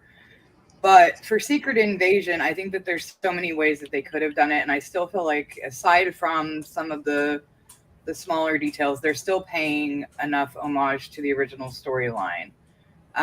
They're doing it in their own way, and it's intriguing. I think that it did break the episode 3 curse, because I've literally looked forward to every single episode to see what's going to happen. And while I don't necessarily have the same feeling of, is this person, like the mysterious feeling of who is a hidden alien, I don't have that going on like I did with the comic, because there was so much of the PR work built on that, of who is a Skrull and who is not. But I don't miss it. I really don't. I mean, everybody's been kind of super upfront with it, and there haven't really been any that have been too shocking yet. And that even goes for Fury's wife. That didn't shock me either. No. But it has been entertaining. I mean, the casting is wonderful. We're seeing them take people from their movies to the smaller screen, which I appreciate, because it has consistency and fluidity within their story. It's recognizable for those who are watching the movies to come into the TV world. I do like that a lot. It's a smart business decision. But I think that they've done a good job of garnering enough attention. I mean, the last episode held more than enough moments of oh my gosh or gasp inducing oh my gosh in order for me to keep watching. Okay. I mean, I think it's pretty clear that you guys feel that way as well. Otherwise, we wouldn't be here. No. Andres, would you like to bounce off of Kendra? Yeah, I kind of agree with that. I think right now I'm just kind of curious how significant the series is going to be moving forward in Phase 5 and 6. Like, that's my thing. Like, why are you doing this as a miniseries? Yeah, especially with Nick Fury and like all the scrolls thing, like all that. So I'm like curious where we're gonna head, how important this show is gonna be for the future of the Marvel like phases, 5 or 6, whatever. So like that's my thing right now. Which I think so far I think it looks important, which is good, and that's why I like episode 3. Like it just did the right thing. Yeah, and I like that we don't having like a bit like besides Rhodey, which I think is so obvious Rhodey could be a scroll if that happens, but like we're not having that situation with the Miss Fissile discussion like for WandaVision, like everyone like, oh, who's the Miss Fissile, Pirate Broker, or the Whoever Remains, from at least that was well done in Loki, but like after Did you just call the Cougar Remains or some shit? Is that I mean? Because you butcher some shit sometimes, so I wasn't sure. Oh my god, no! Who he remains? That's what I know. All right, whatever. Oh my god, I'm done.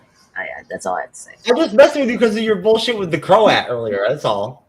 No, I mean I agree that it feels like it's almost selling the series short because so much happened in the comics within that little bit of a setup that it really is. It makes you wonder what is going to happen. Why are we only getting 6 episodes, and what is that 6 episodes leading to? Yeah. And see now that I love that. Kendra, that was great. Andres, you just came right back and like fucking doubled down, man. You know what I'm saying? Like right there, like because again, folks, look. No one comes on here. We're not reviewing this stuff. Like even if we were, maybe we didn't like this as much as we have, and we were being critical. Now I don't know Kendra that well, but at the end of the day, though, I know her enough, and I know I'm just enough to know that we would still be fair about our criticisms. You know what I'm saying? Whatnot, they'd be grounded. Maybe we crack jokes, whoever, and bullshit and whatnot, everything, right? But at the end of the day, we wouldn't overdo it or like try to make it a sort of like purposeful, inflated fucking like type deal, whatever, just to get stats right, or something. If it was shit, I would say it's shit. Like I'm not gonna no for the sole benefit of just being like, oh well, yes, I agree with you, because I've already disagreed with y'all on a couple of things. But no. But if anything, no, I don't know about y'all, but I mean, I'm holding back a little bit, like I am, because like I mean, I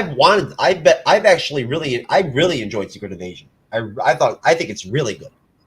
Like I think it's high quality Marvel Disney Plus series type shit. Like this is what you should want a Marvel produced Disney Plus series to be, right? Now I'm sorry, but again, I'm also biased because look, I love this genre, this noir ish, like you know what I'm saying, sort of quasi Andor, HBO Studios type, like fucking quality casting and production and writing, you know what I'm saying, and whatnot. Scenes like the one with Gravik and Talos that are fucking just like the weight of them, right? It saturates you almost. You know what I'm saying? Like, I mean, literally, like, you don't know what to focus.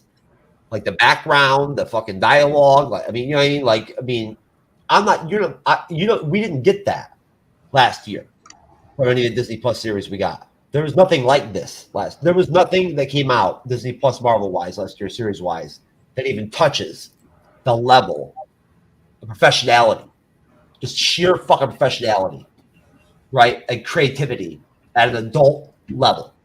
Right. That Secret Invasion, right? I'm sorry, but Miss Marvel was great. I loved it. It was my number one out of everything that came out from Disney Plus wise last year.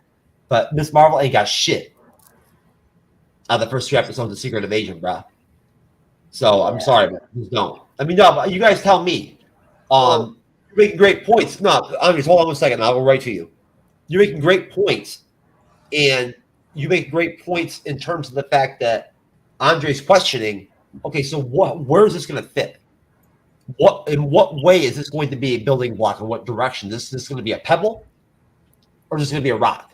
Right? You know what I'm saying? Like, I mean, because that falls into that comic book accuracy category where it's like, okay, if you're a hardcore comic book fan, you're telling me you took fucking Secret Invasion and turned it into nothing, right? Like that, just pure entertainment. But what if that? Maybe that's what they did. I don't know.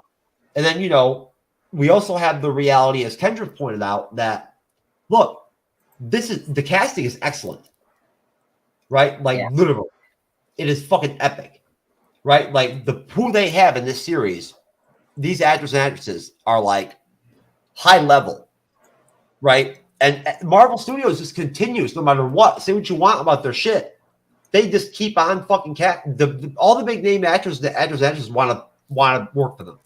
They do. They still do. Andres, what do you think, my friend? What do you think about the fact that this is more of like an adult?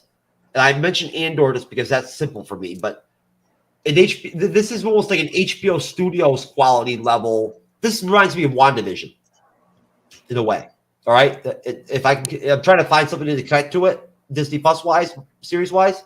This reminds me of WandaVision in terms of the quality, right, of everything, the cinematography, the writing, the production, the flow of the episode to episode. It's all well done. It's captivating. There's multi-layered elements going on, espionage. And Kendra mentioned, oh, well, we don't have that, like, gotcha, who's the Skrull moment really going on, that vibe. Yeah. We don't know that. We still have 3 more episodes. That's true. That's true. No, so okay, go ahead, Kendra. And then, Andres, you jump in after. Kendra, is it possible that you actually might get really surprised by how good episodes 4, 5, and 6 and might end up being? I'm going to lay it out like this. The biggest differences that I've seen between the live action and the scene between the comics, aside from the setup and how everything is discovered and everything like that, has been that we haven't seen a door open so that we get to see the Illuminati, which would be absolutely wonderful. We haven't had a door open to where we get to see the Avengers and that fight scene. If you've read the comics, you know what one I'm talking about, where there's the standoff. It is absolutely ridiculously jaw-dropping. Art-wise, it would be great to see it live action. There's a lot of parts that are not here that we are missing out on, and it is because we get to see the focus being on, like you guys said, on Fury, on Talos, on Gravik, on Gaia, on all of these people, which is fine. I don't mind getting a personal POV of what's going on, and honestly, I have no problem with them keying in on Nicholas Fury because I like him. I like this version. I don't think that I've seen one that I have liked as much, honestly. But there are some things that we are missing out on that I would like to see. I would have liked to see Reed Richards coming in and the Illuminati coming in. Because they've never made him a lead character in any of his the right, stuff better than the MCU. He's never been the focus. Right. Look at all of the trial and error that they've had with trying to bring forward an actual good fitting Fantastic Four. I can't think of a better lead up to a realistic, good, entertaining Fantastic Four than to sneak in the Illuminati and Reed Richards, who was a huge part of Secret Invasion, and it kind of feels a little bit like a disservice not having him. What is Andres? Is Secret Invasion alone? So do we even need the Illuminati? Now think about it like this. If this is the tone that they're going to set, and if Fantastic Four, the Fantastic Four film is even half as well done as this, it'll be better than anything we've ever gotten, Fantastic Four wise. Yeah. So, what about that? I mean, you tell me if this is an indication.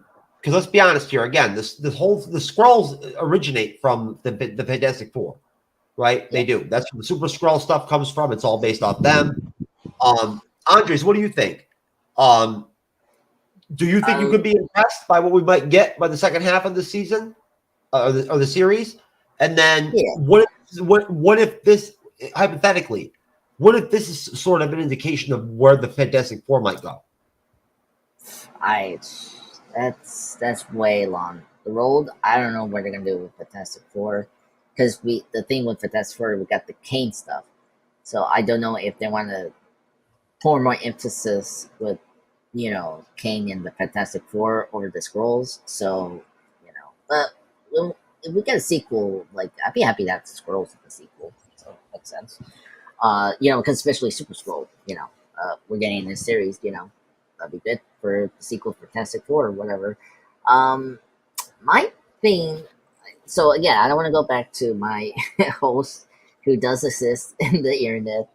I was just starting to talk to him about this series.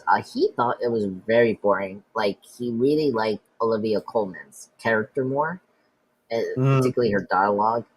And I disagree with Jeff about the quality of the show. It's not like each of the Disney Plus show had at least a gimmick that all of us can get by. WandaVision had the TV sitcoms, and also the 5 stages of grief. That was really cool how they used that in TV sitcoms and all that. Like that was really good character development for Wanda. Falcon and Winter Soldier was clearly like a spy, invading the Winter Soldier, but very much like a superhero expansion to that, very much like a Dark Knight type of show, of what happened with the blip and all that. Loki was a multiverse, basically Rick and Morty kind of show, setting up the multiverse, and then Hawkeye was the grounded Netflix kind of type of show. Secret Invasion, you see bits of the gimmick of spy, image thriller, and then you got the character-driven show. I think we just need more a excitement, action, and more intensity. That's what we like about the museum scene from episode 3, because it was really the only energy and intense scene we got for this first 3 episodes, really, because the first 2 is just talking, and okay, we have this explosion moment, and then a fight scene, nothing has popped off. There's not like a moment that we all like the museum scene in episode 3. So we need more action and more spectacle in this very gritty and grounded spy thrillers where we're getting, but hopefully 4 to 6 we get that more.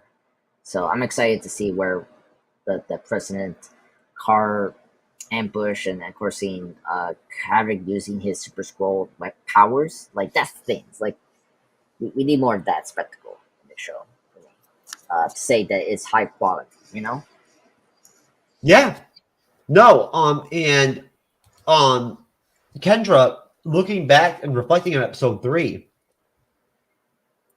how powerful was that scene between Ben Mendelsohn and of course I apologize, Kingsley Benadier, Benadier.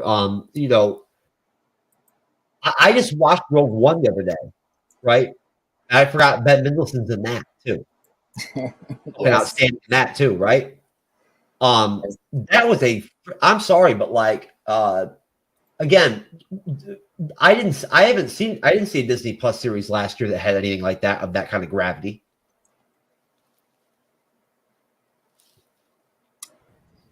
We talked about it last episode. I mean, and every single one of us, I think, brought up how much gravitas that scene had.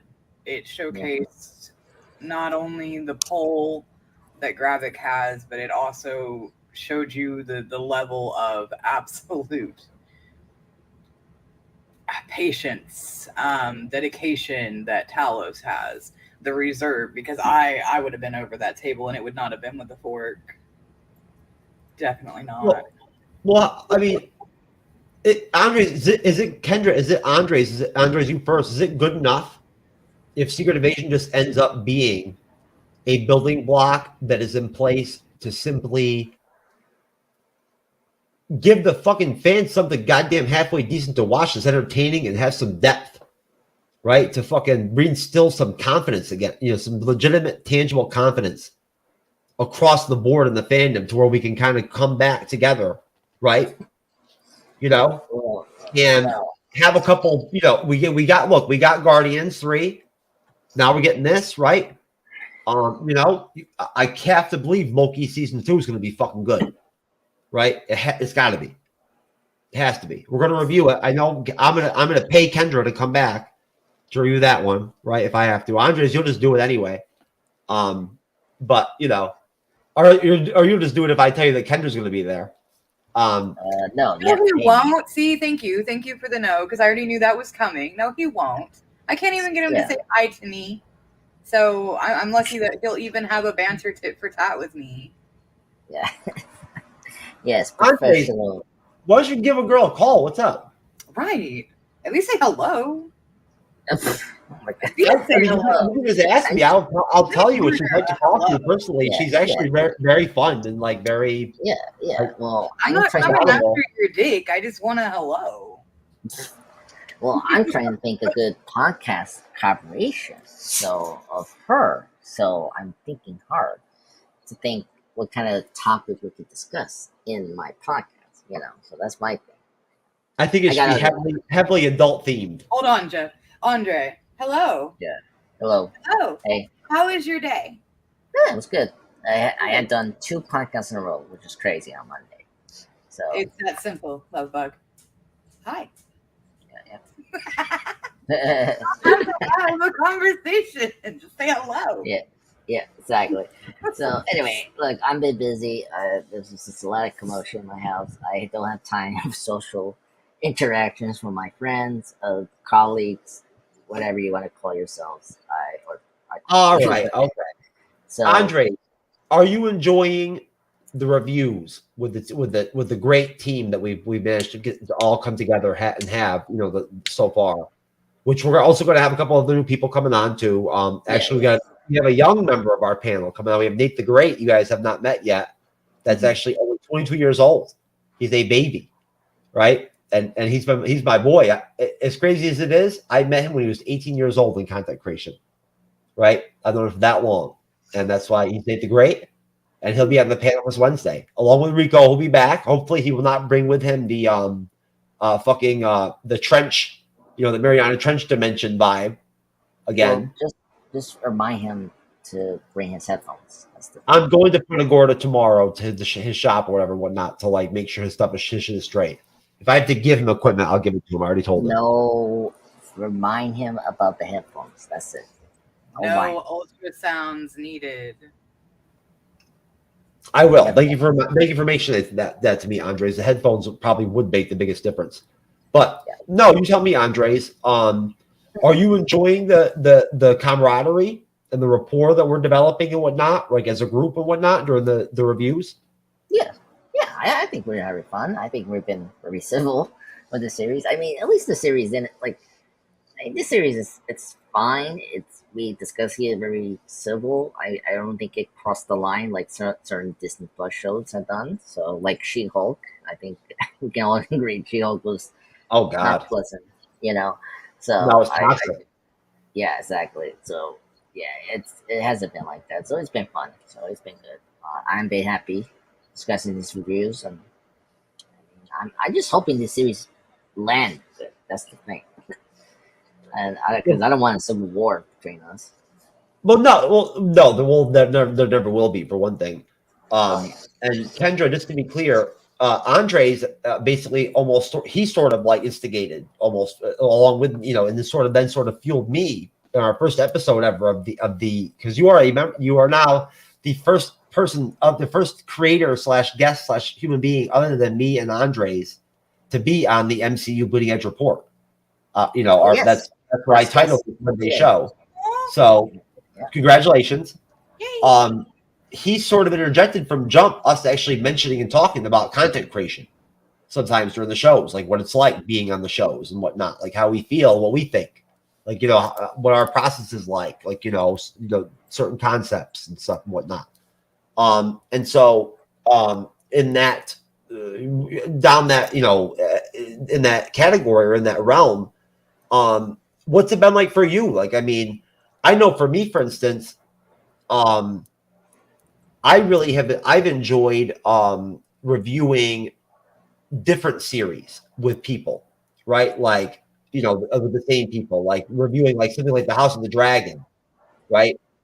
And then doing like a Marvel Disney Plus series with them, and be able to have that parallel, that like contrast, right? Like She-Hulk or Moon Knight and this Marvel or this whatever, compared to the House of the Dragon, where like an episode could be an hour and 25 minutes long, right? And there's fucking like 70 characters. You know what I'm saying? Like so much depth, like, you know, to the storylines and whatnot, and everything, right? To flush out. You can't have a big group of people. You review those kind of shows. You can't. No one would ever have enough time. There would never be any way to equalize the time for everyone to give everyone a chance to talk. I had to learn that quickly, right? Especially people like us, right? I couldn't even imagine you on the house, something like the House of the Dragon.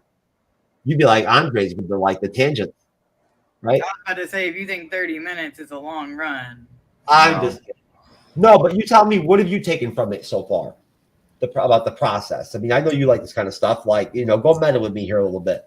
Like that whole concept of doing these reviews together, sort of as a quasi team, and like that, from a psychological standpoint, from a person to person, a human connection standpoint, a team standpoint. Is there a sense in you at all where you feel like any tinge of watching an episode and thinking to yourself, I wonder what Jeff or John or Andres or Cyber will think about this, or something like that kind of moment? Well, not Andres, because I can't even get him to say hello to me. Funny. I'm sorry. Funny. I mean, I do that though. Like when I'm watching it and when I take notes, because I usually have a notebook with me so that way if something really catches me, I'm like, I really want to remember that because I want to bring it up. But I know I've seen, obviously, Jeff, I've seen through text message with you. I know you do 29 pages, so I know you do a layout. Andre, I don't know if it's the same for you, but I'm sure that you keep in your mind key points that you want to bring up as well. But I mean, I do. I think about it while I'm watching the shows or watching the movies, and I'm like, oh, okay, that was a beautiful explosion, or hey, that was a really cool moment of them going back and actually showcasing something that is relevant. I know Andres will pick up on that, or I know John will pick up on that, or I know Cyber will pick up on that, or I know that made Jeff yell out because, but I mean, it's definitely something that crosses my mind. And I do like that dynamic. I've had conversations at length with you about it because I like being able to discuss things that I love with people who are on the same level, who enjoy it just as much, or if not greater than me. So it is really cool to see what everybody's opinion is on either a movie or on the television series, and getting to hear why they took something in a way that was different than the way that I viewed it, and being able to discuss that. Because at the end of the day, the only way we'll know is the special features where they actually tell us, yes, this is why we did something. But until then, it's really fun to be able to be like, I wonder if this is why, with people who are on that same level. I mean, it's always enjoyable. And I mean, it has been not only an inclusive experience being on the cast with you guys, but I don't really feel like I've ever been mocked or treated in a way where my opinion wasn't taken with the intentions that it was meant to. I don't ever see any of us fighting with each other over opinions. It's very respectful, and it is a true discussion, and I do appreciate that a lot. Kendra, what else would you expect? I'm the shot caller at the MC's Bleeding Edge. Everyone knows that. You know what I'm saying? Like Andres. Video clips that you put in between us. Do not come at me with that, Jeff. No, but I'm just saying. Yeah. You think I would? You think no? But Andres will tell you right now. Do you think I would ever tolerate you like that or whatever, and whatnot? I don't. No. I don't accept any of that. If people listen, whenever there's ever anybody on the show, and those of you that watch this video in video form, whatever, whatnot, that support us, know how I handle shit. If you come on here and you act a fool and disrespect my panel or my show, I don't worry about myself. I got thick skin. I can handle I'm a big boy. All right. But if you want to disrespect my panel, my guests, my fucking co-host, right? What we built, the time and effort we put in to build what we built, everyone that's that's helped make us into what we are. At that point, I'm not going to flip out during the show, but like I'm going to go out the next day and I'm going to solo live, and I'm going to name drop you publicly, right? And I'm going to call you out. Go to Twitter. No, seriously, I'm going to just go live solo and be like, you know what? This motherfucker is a piece of garbage. Like, do not collaborate with this person. Don't let him on your show. He's a piece of shit, right? Like, he crossed the lines of like in content creation that you don't cross, right? And he's lucky that like he's got that fucking screen, right? To protect him and shit and whatnot. Because like, I don't think I need to say anything else beyond that. There's a reason why Cyber jokes about how my like merch that like has like one of my sayings should be one of my classic ones. Like I've said to people where I've said after shows where I've said, if I could, I would reach right through the phone and fucking choke you. Right? Right? You know what I'm saying? Like literally, or like the classic one is for you, that shield is like safety. Like it's like, to me, it's an impediment. You know what I'm saying? From like what I actually would like to, facilitate. I like how the judge say you're a cruel man, Jeff. Yes. Yeah. No. I don't think Kendra, I don't tolerate any of that shit. We have a good time, right? And honestly, let me just be real here. I'm very lucky and very blessed that good people seem to just come on the show and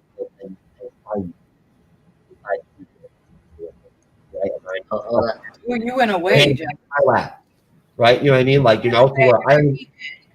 no, but I don't have to like go out of my way to like talk about this stuff or lay out ground rules. People don't come on here and act the fool. Yeah. You just froze a little bit, Jeff. Did I freeze out on you a little bit? Yeah. I need like a stop sign. Like stop. Yeah. Oh, you know what? I wish I could give you controls. So you could have just put a penis in my mouth. Right? That would be amazing for everyone that you've put up randomly. It would be so great. No, all I was basically saying was simply just that. At the end of the day, I'm very blessed in that good people always come on, right? And like seem to want to be on here, to where there doesn't need to be a rule book, right? We all understand how to treat each other with respect for the most part. I think, you know what I mean, and that's just how it's always been, And people seem to just get that, right? That vibe on here. But no, I'm not a cruel man, executive judge. And yes, we will. Andres, would you please tackle executive judges' comment? Why you gotta fuck me up like that, Judge? The fuck? Oh, what? We're not getting peak MCU again till the last half of Phase 5 comes out. I mean, I kind of agree. Yeah, I think it. I mean, to be honest, it depends on how good the movies are and the TV shows. I think we have to compare these three phases to the first three phases and how good they are and how not good. Wait a minute. You think it's fair to ever compare anything ever to phases 1 through 3 again? Do you think really? I mean, like. What happened in phases 1 through 3 can only happen one time. Yeah. You cannot do that. But I'm saying like how they were trying to use the format again and how different they went is kind of interesting. First we got the Infinity War saga. I like the way how they did it in the first three phases. There are a lot of bumps we had in the first three phases, particularly phase 2.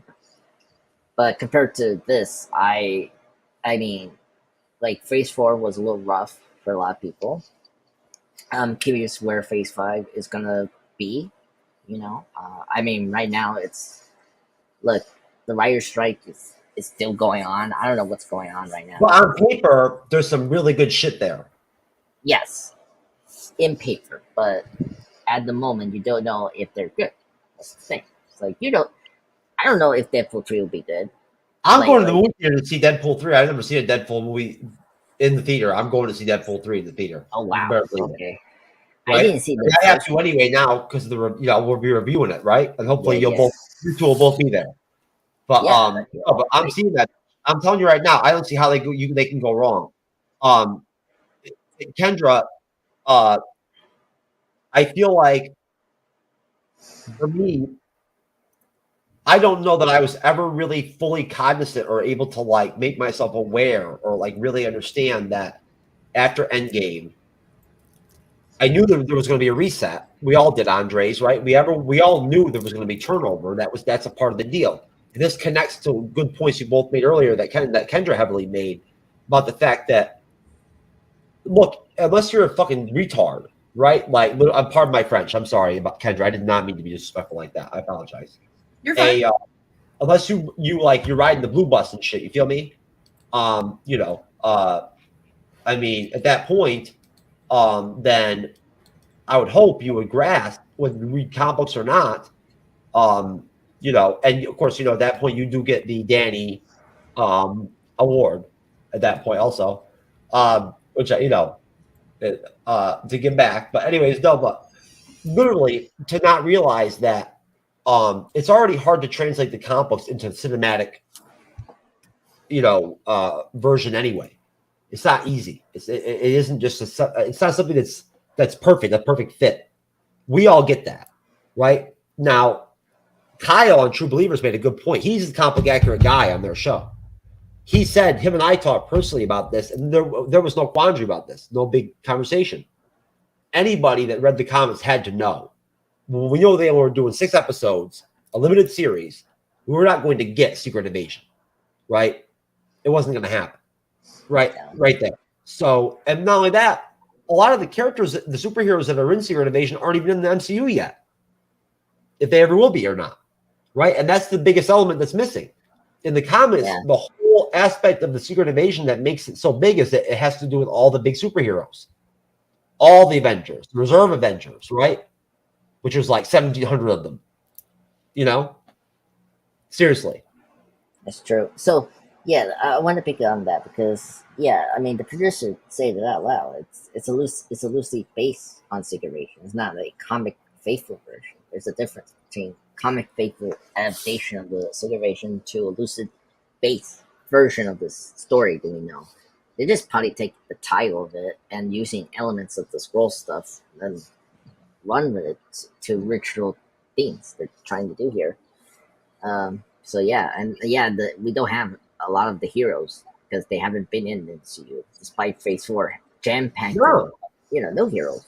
But just it doesn't make sense how you put them in this show. It's like, well, and also like with Secret Invasion, the Marvel universe was still a superhero universe. Like a lot of the heroes had secret identities, and the MCU, there's no one has secret identities, so it's like the stakes are not as richly high like the comics, so it doesn't make sense to have heroes in the story.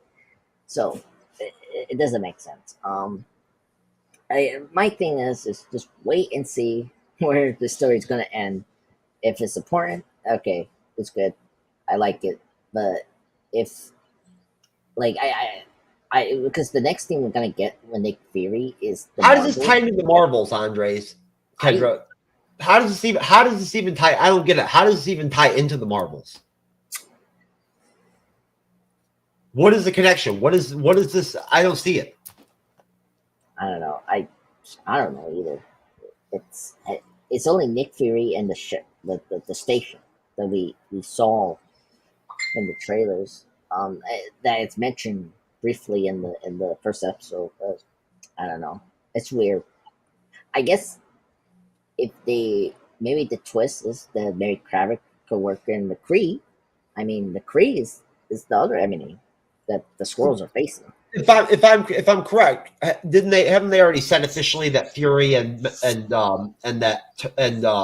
Talos will be in the Marvels? No, Talos is not in the sequel. Just Nick. Oh, okay. Yeah, so maybe Talos will be dead by the end. Maybe Talos will die during Secret Invasion. It could be. I mean, the trailer kind of shows you that. It's very possible. No, I mean, I've heard rumors that that's what they might go in that direction. Right? That would be so sad. Yeah. See, okay, if they do another diff, then that's another issue. It's like they're trying to make these high stakes, but then they're not paying them well. Like we have to heal Death. It's like why you want to do a Tattle's death, and then you kill his wife too. Right. It's just an entire bloodline. I don't know. The role that Mendelsohn landed with MCU is not one that has real like long term longevity anyway, right? It does. It's just not there. I guess so. I don't know. The guy's fucking awesome. I mean, I've been watching his interviews and whatnot of him talking about the series and whatnot and everything. He's great. Yeah. Oh god, he's Dr. Doom. Like, literally, his personality is like electric. Oh god, he's great. He's Dr. Doom. Like the reason Dr. Doom is great. Oh yeah, he loves that. Yeah, he's all about Dr. Doom. Yeah, me too. Oh, it's so funny. Him and Ruby Coleman are great. Like, give me some fucking X-Men. Yeah. Yeah. Hell yeah. No, Olivia Colman's got a place in the MCU. She ain't going nowhere. No. Oh, she's a fan too. Like I don't know. You see the interview? I think I brought this up. Like she asked them if is there any chance to become a hero by radioactive or fallback acid. It's so funny. Yeah, Judge. It could be a sacrifice play or something like that. When we get to that, saving his daughter in the ambush, something like that. But we'll see. I don't trust the show. Andres, I got 2 questions. I got 2 more questions, and then we'll get the hell out of here. Yeah, sure. All right. So, first question. To sort of like I was trying to post to Kendra, and I'll go to you, and then Kendra, you can kick in after. Do you feel like after Endgame, to address, executive judge and whatnot, and this quandary, and that's a part of all this, cinematic universe conversation? Do you feel like you really grasped that, like you were going to have to? Were you prepared to going in to what we were going to get? Right? Or could anybody even be prepared? You know what I'm saying? I mean, right? You know what I'm saying? I mean, this is a deep thing. This is something that we could be talked about on many shows, and should be talked about. Right? Is literally like what happened in phase 1 and phase through phase 3 is something that will only ever happen one time. It's historic, right? No one's ever done it before, and it'll never happen again. No. And it literally was so powerful that it created a fervor before Endgame after Infinity War that was so fucking fever pitched that I've never experienced anything like it in my life for any movie. The buzz for it, whatnot, right? The electricity.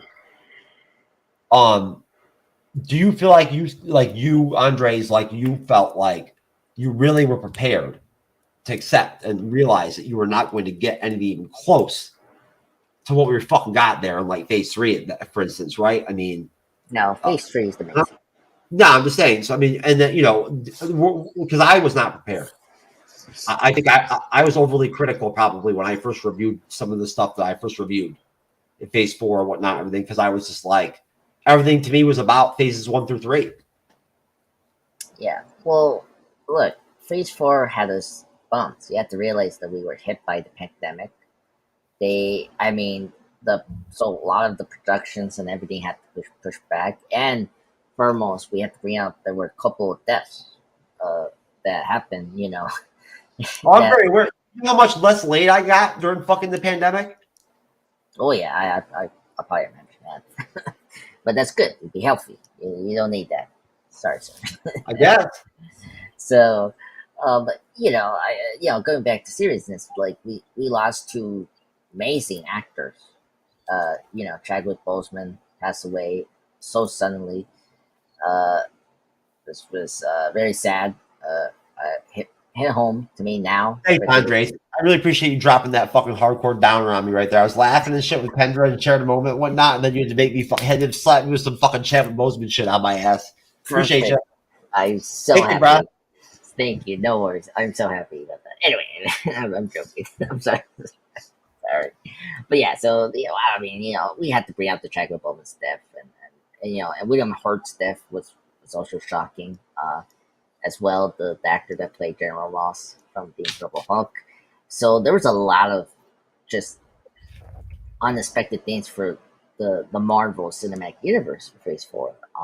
And yeah, and then the visual effects people like call out with the unethical time crunch on the effects, which is still going on. I mean, look at Flash. I mean, like we're still having that problem in Indiana Jones with Robert Blast, the Monday Report.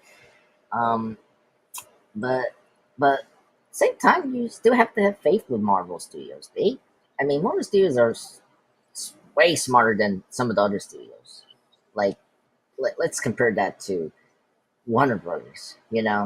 Like they've been very cautious about the whole Jonathan Majors. How do you even see that there's a logical comparison to be had there? I don't really understand, Andre's like. Well, first Marvel Studios and Warner Brothers. How long has Warner Brothers been in debt, and how much debt are they in? I'm talking more ethical choices, like then defending a criminal, where the Marvel Studios are waiting for the response of if Jonathan Majors is guilty or not guilty. So that's the thing. Also, Marvel is taking their time with the projects. You see, they've been scaling back to their projects. They're not producing so much junk as they did with Phase 4, if I have to say it this way. So, yeah. So, look, Endgame was a high point for MCU. So, it was always going to be tough following Phase 3. But it doesn't mean you should stop. You should try something new. And that's the whole point. And I think they try, and they were very creative at the beginning. And then it's just the second half just faltered. That's not a big deal. Like Phase 2, Phase 1 started great with Iron Man, and we had a lag with the Incredible Hulk, Iron Man 2, and then we at least had good decent films with Thor and Captain America: First Avenger, and then we ended high with the Avengers, the first film. Come on, and then Iron Man 3. I don't know what's going on here. And Iron Man 3 was a very bad movie.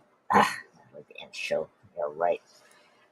We started with Iron Man 3, that was controversial, and then we ended with Ant-Man, which was okay. Andreas looked so annoying, Jeff. Anyway, so that's my point. For Andres, the private chat is the bane of his existence. Private chat. It's better it's not private, so everyone can see this horrible, actually horrible and funny comments. But anyway. So, are you kidding me? If people actually saw the private chat, they'd love it. Yeah, they missed the best part. Yeah, is there a bad thing to bring up Chadwick's name? Yeah, and he deserves to be remembered. Yeah, that's true. So anyway, that, and then, Secret Invasion, yeah, I think it's a good series so far. I think I still stand my rating, the 8.5 out of 10. I think it's still a good series. I will only drop it. I'm only going to drop the point if the series doesn't land. That's my thing. If it lands well, then the series is good. And it's as Judge has mentioned in the comments, if it's has any implications on the cosmic and grounded size of the MCU, then it's important. But yeah, the Secret Wars will surprise us. There's a lot of things. The fact that Deadpool 3 is going to get Jennifer Garner back as Elektra, that's crazy. So, wait a minute. Wait the fuck. Wait. Don't even see what I'm talking about here, Kendra. Come on. Hold on. I knew they were bringing back the Fox X-Men. You're telling me they're going to actually bring back Elektra from the Daredevil films and that shit? Yes, it's official. It's oh my crazy. God. As a joke? I don't know. Oh God! I think I know what is going on. Do not make me get upset with you, Jeffrey. Yeah. No, no, listen. I'm telling you, I think Deadpool 3 is going to be epic. It's going to be like a Captain America Civil War type film. It literally is. Yeah. It's going to be the stage. It's going to set the stage for Secret Wars. Yeah, it's true. No, it's all right. It's all there. I have an idea. It's going to be Deadpool. I don't know, here this famous storyline, Deadpool kill the Marvel Universe. I think they're gonna do that and say this is Deadpool killing the Fox Marvel characters, and that's hilarious. We're gonna end up with X-Force out of this and whatnot. They're gonna give us a version of the X-Force. Cable ain't going nowhere. I didn't even realize it, but the actor, I forget his name right now off the top of my head. Josh Brolin. Yeah, Josh Brolin, he signed a foreign film contract, right? Yeah. He did.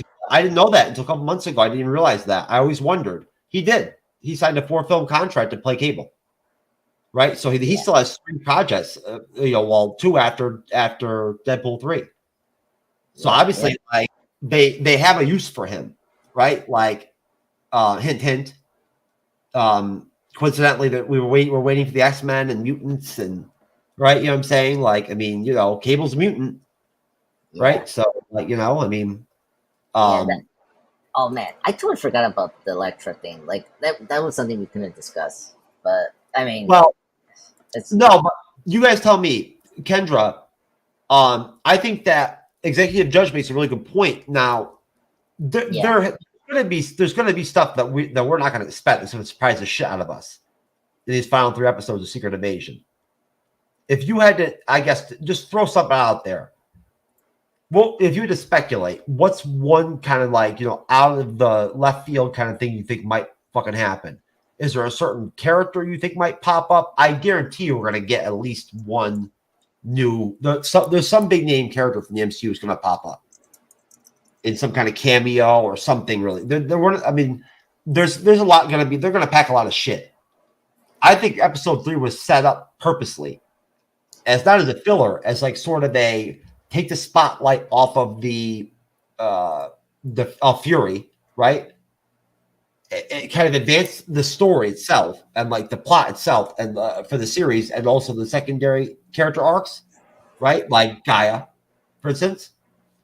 And so they can then go back and to that same pace, throw Coleman back in there, right? Get Talos and Fury together again, get Gaia up in there. And you tell me, what are we going to get? I mean, are we going to get the Fantastic Four pop up in the finale or some shit? Like, what's going to happen? I want the Illuminati. I want them so bad because the presence of the Illuminati established means so many Marvel storylines have just had doors opened. And I want that. I mean, I may not be I may be more DC than Marvel, but to be completely fair, I find myself pretty well balanced between the two. It really all is about who is telling the better story and whether I'm going to watch it or not. But if the Illuminati are brought in, then that brings in a redemption for me, at least, for Hulk. And we already have She-Hulk. We have many of the major players that would need to be in place for a lot of the great storylines. So, I want the Illuminati. And if that's who shows up, I will be a happy camper.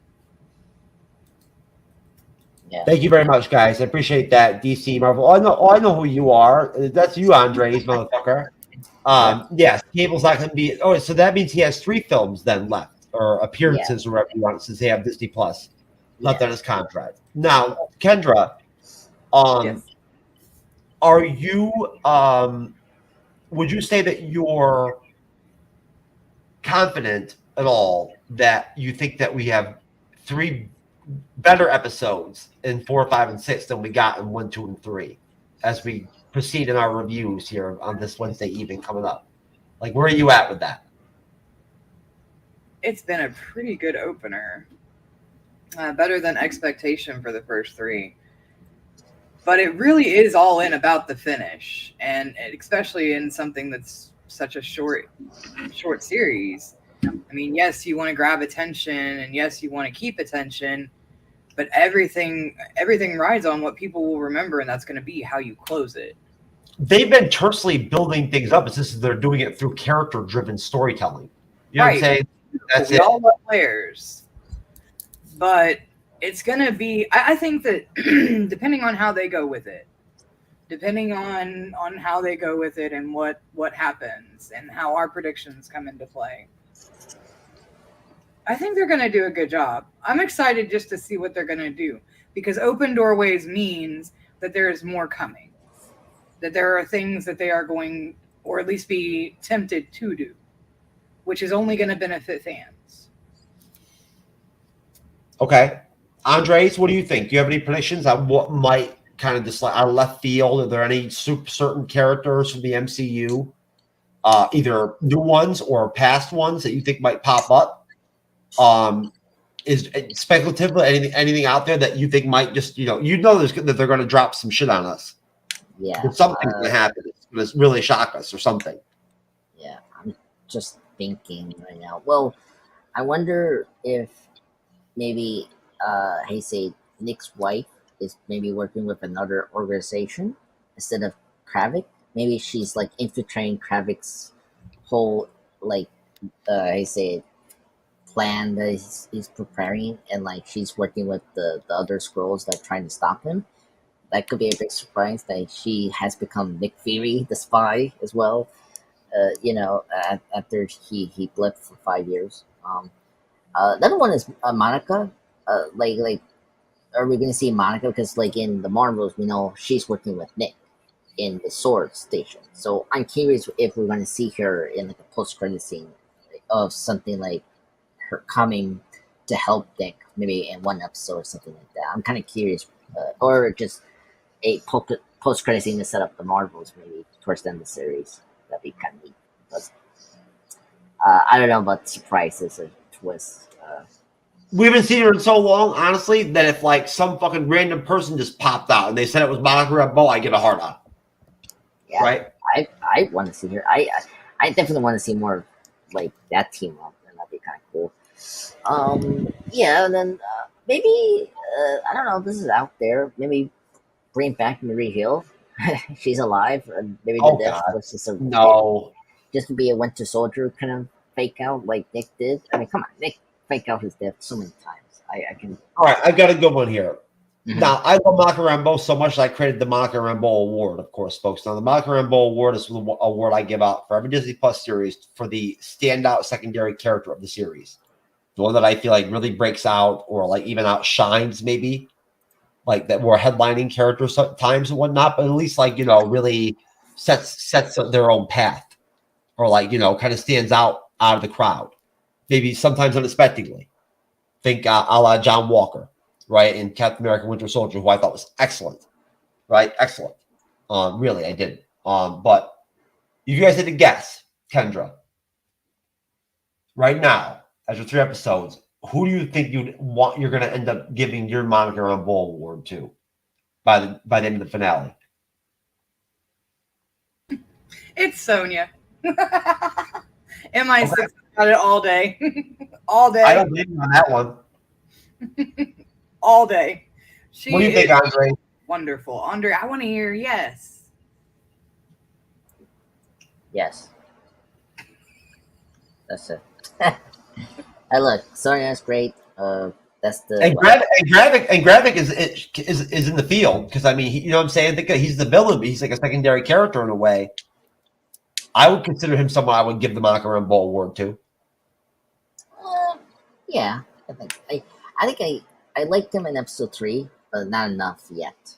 If he does good in the next 3 episodes, then he'd be a good villain.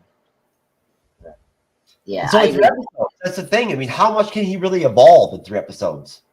Right? Yeah. Like, I thought about that in my head already. Like, you know what I'm saying? Even if Fury's wife and him get through to him or something or whatnot, and like he tries to change or he like relents or like realizes the ill in his ways or whatever, is there enough time?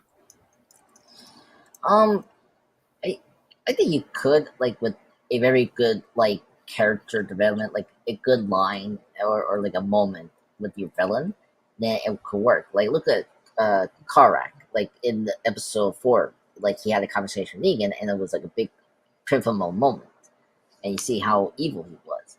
So I think it could work.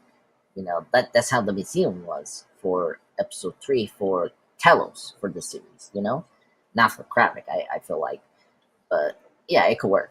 It's just Marvel is so bad doing their villains. Sometimes it's kind of hard what they do.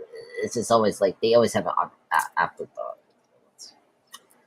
Well, I'm not that. I don't make that much individual content. If I actually did go out and actually like shout out some of the stuff I say to you guys about how I think that like Gravik is one of the best villains I've seen in the MCU in like a minute, right? Like literally, he's that good. At least he's up there, right? I get like Ultron vibes from him in a way. Yeah. Almost. I think that's in a weird way. I do. Yeah. I connect to Ultron in some way. Yeah. Ultron's great. He's underrated. Yeah, no, he's very deliberate, right? And like he's very thought out. Like he's very complex, right? In his thinking and like you know what I'm saying, whatnot, right? Like he's very deep. You know, I think that what do you think, Kendra? In 3 episodes, what can they do with that character?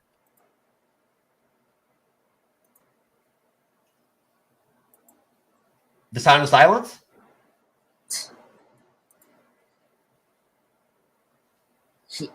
Your move. Hold on. Let me put in the private chat. I am. I'm sorry. Sorry. User Okay. error. What I was saying was what they did with episode 3. I mean, look how much was there in episode 3. It was a masterclass in how to move a pace forward and hit key points while giving you storyline. And if they can do that with one episode that was shorter than any of the others, I mean, the sky's the limit on developing a character within 3 episodes. Okay. Do you think either one of you, Kendra, you first, do you think, now I haven't looked recently, but you understand that Rotten Tomatoes gave this series like a 61%, right? I haven't looked at Rotten Tomatoes. And no, hold on, I want to put this out there. They gave Moon Knight like an 86, okay? Or excuse me, Moon Knight an 80, I think. They gave She-Hulk an 86, right? They gave Hawkeye like a 92, all right? Now, I love me some Hawkeye, baby, but I'm sorry, but like these people over there, whoever the fuck where are they coming with this shit or whatever?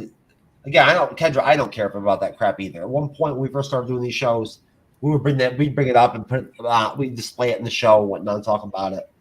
It's stupid. It's reviews. It's whatever critics. But Kendra and then Andres, what's wrong with these people? Like, I'm sorry, but like, how the fuck is Moon Knight worth an 80% and Secret Invasion is 61%? I really enjoyed Moon Knight, so I'm not. Is it better than fucking Secret Invasion?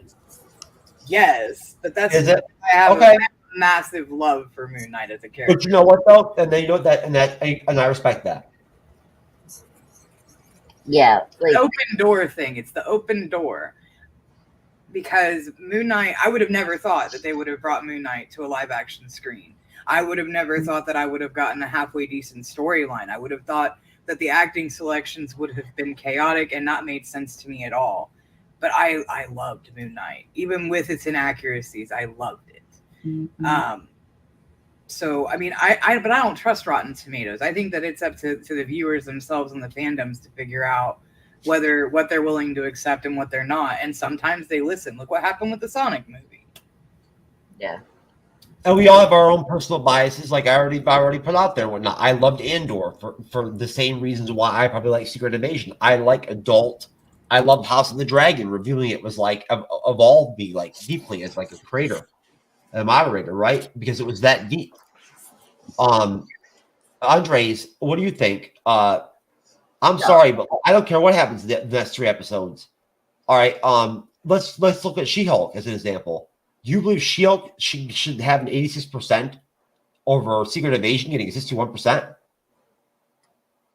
That's well, I agree with Kendra. Like, look, there's better MCU Disney Plus I like over Secret Invasion, but it doesn't mean it's the worst. I think it just has different, offerings for you to like, and it's succeeding that, and like, come on, like, people like James Bond, right? The franchise that is, spy thrillers and action, and it offers variety over his last 25 movies, and they're different for each other, just like the Marvel Cinematic Universe. So I think this, like, with comic book movies or TV shows, there's always the debate, like, how comic accurate it is, like, how you use it, it's always going to be that debate, and people are having that with Secret Invasion. It's like how close they're doing with the comic book, as Kendra said before, and you know, it doesn't matter. It's like, okay, you need to trust the creators. They're telling the story, and I brought up this loosely based on Secret Invasion. It's not it's not a straight out comic page to page story of it. You know, that's not what you're getting. So if you're not happy with it, okay, just leave. Don't watch the show. You got other things. Actually, you know what? I actually have a teaser for episode 4 of Secret Invasion right here. If I leave her, she gon' die. Well, bitch, you done with life. Okay, then I pull up with no knife, cause I bring guns to fight. So they got that sack, I got that sack, but ain't no ones of mine. Know my little bitch say I'm getting too brutal, I don't even like dubs of mine. Alright, I look like without them swimming. Them hoes like how I'm coming. Yeah, but I look like without this money. I look having all these hoes. When I brush my white gold, bling, yeah, I'm talking down to gold. Came from the bottom, toes. Yeah, back in, baby, 100. That was the baby show. Let's go. Probably some cap in my rap by the time this shit drop. Pay me some more. I still can go back to the traps and about pick it up and play the stove. It'll still hurt when I say that. My heart's so cold, I think I'm done with ice. First, if I leave her, she gon' die. Well, bitch, you done with life. Okay, I pull up with no knife, cause I bring guns to fight. Oh man, You made Audrey leave. Nope, I'm still here. Oh, I was traumatized the first time, and I was traumatized the second time. I love watching Kendra laugh. Yeah, hey, it's the whole point of the show. When that maybe like person picked up the machine gun, your facial expression was classic. Yeah. Like, I was so excited. I was like, "Oh, okay, cool, teaser trailer." No, you're a whole bitch. That's one of the flashbacks. Like, you know how they have the flashbacks? That's a flashback. Right? You were showing me the original of what caused Andre's trauma. Yeah, thanks a lot. No, they haven't. I don't know what's going on with that. They don't see. Marvel doesn't seem to want to do the promo teasers anymore. The teaser trailers, but they were so good at them. They haven't had it for Secret Invasion, right? Like they have the there's a couple. You know, there's a couple of YouTuber channels that make that make their own, like Stream Culture or whatever, that make their own. Yeah. You know, type ones or whatever and whatnot, but they're not official Marvel Studios licensed like teasers. Yeah, that's right? true, right? Miss Marvel had that, like last year, like Moon Knight had that. They've been very selective. After in the beginning, you like the first couple series, they did them with everything, right? We got them pretty much. Then all of a sudden, a while back, they just stopped doing it. Last time I saw that was maybe Miss Marvel, because Moon Knight didn't have them. No, not Moon Knight. I don't remember that. I love Miss Marvel. I really do. You know what? That's the one thing that bothers me about my collage behind me and whatnot is that I didn't have space left for my Miss Marvel poster. It's a good poster. The next time I change it around, I'll throw it in. I will. Yeah, it's a good poster. I love it. It's that. Have you ever seen it, Kendra? It's that shot where she's on the lamppost. Yeah. I love that series. Yeah. Direct from the comic panel as well. That's right, and I called it too. I hate to say it, but you know, true knowledge, baby. I openly said it, like on multiple shows. It's all there on YouTube. You can go look it up in podcast history and shit. That like I called it and said in my gut that I thought Miss Marvel would be a really good series. I thought that people would hate the character, right, from the comics, whatnot, and everything, and they would not want to watch it probably. But and like I said before, it was hard to even get people to collaborate with us for that series for the first time ever. Like almost every creator I called over and over was like, "No, I'm not even watching it," you know, or "We're not even watching it," or whatever, whatnot. Which nothing against any of y'all folk, whatever, whatnot. If you didn't want to watch it, fine. I watched it, reviewed it. It was fucking good. I enjoyed it, and Moon Knight was good too, Kendra. It was right. I gotta watch it again. You know, Ethan Hawke was awesome. Right, he was. He's a great villain. He was one of the best we have. Since Gravik, he's probably been the best one I've seen in any of Disney Plus stuff. Really, in a minute. Yeah. Right. I mean, that in Africa, she's also great. Like I liked her too from WandaVision. The actress that we were talking about the other day, Andres, you and I were talking on the phone. See, he tossed to me, Kendra, and we were talking. We were talking about Willow. Remember? And we were talking about the Falcon and Winter Soldier, the villain in the Falcon and Winter Soldier. The Flag Smashers Flag Smasher, that actress. Yeah. She's great, but I just she's don't really good. Yeah, she's a good actress. I just don't like her character in that show. They did her wrong in Willow, man. Yeah, I know you told me that. Yeah. Yeah. I think it's Erin Kellerman or something like that. I think it's her name or whatever. She's very pretty too. She's very pretty. Check out The Green Knight, a great film from A24. She was in that film, so really great film. Well, hey, come check out our Secret Invasion episode 4 review on Wednesday night, 9:35 p.m. Eastern, 6:35 p.m. Pacific. Friday we're gonna do UHF, the Weird Al Yankovic 80s funniest fucking shit comedy, and Sunday my lazy ass is finally gonna do my part 1 Andor season 1 breakdown and recap. Now that I finally got all the people that I wanted on the panel to come together to do it, so right, I was gonna wait, so I did.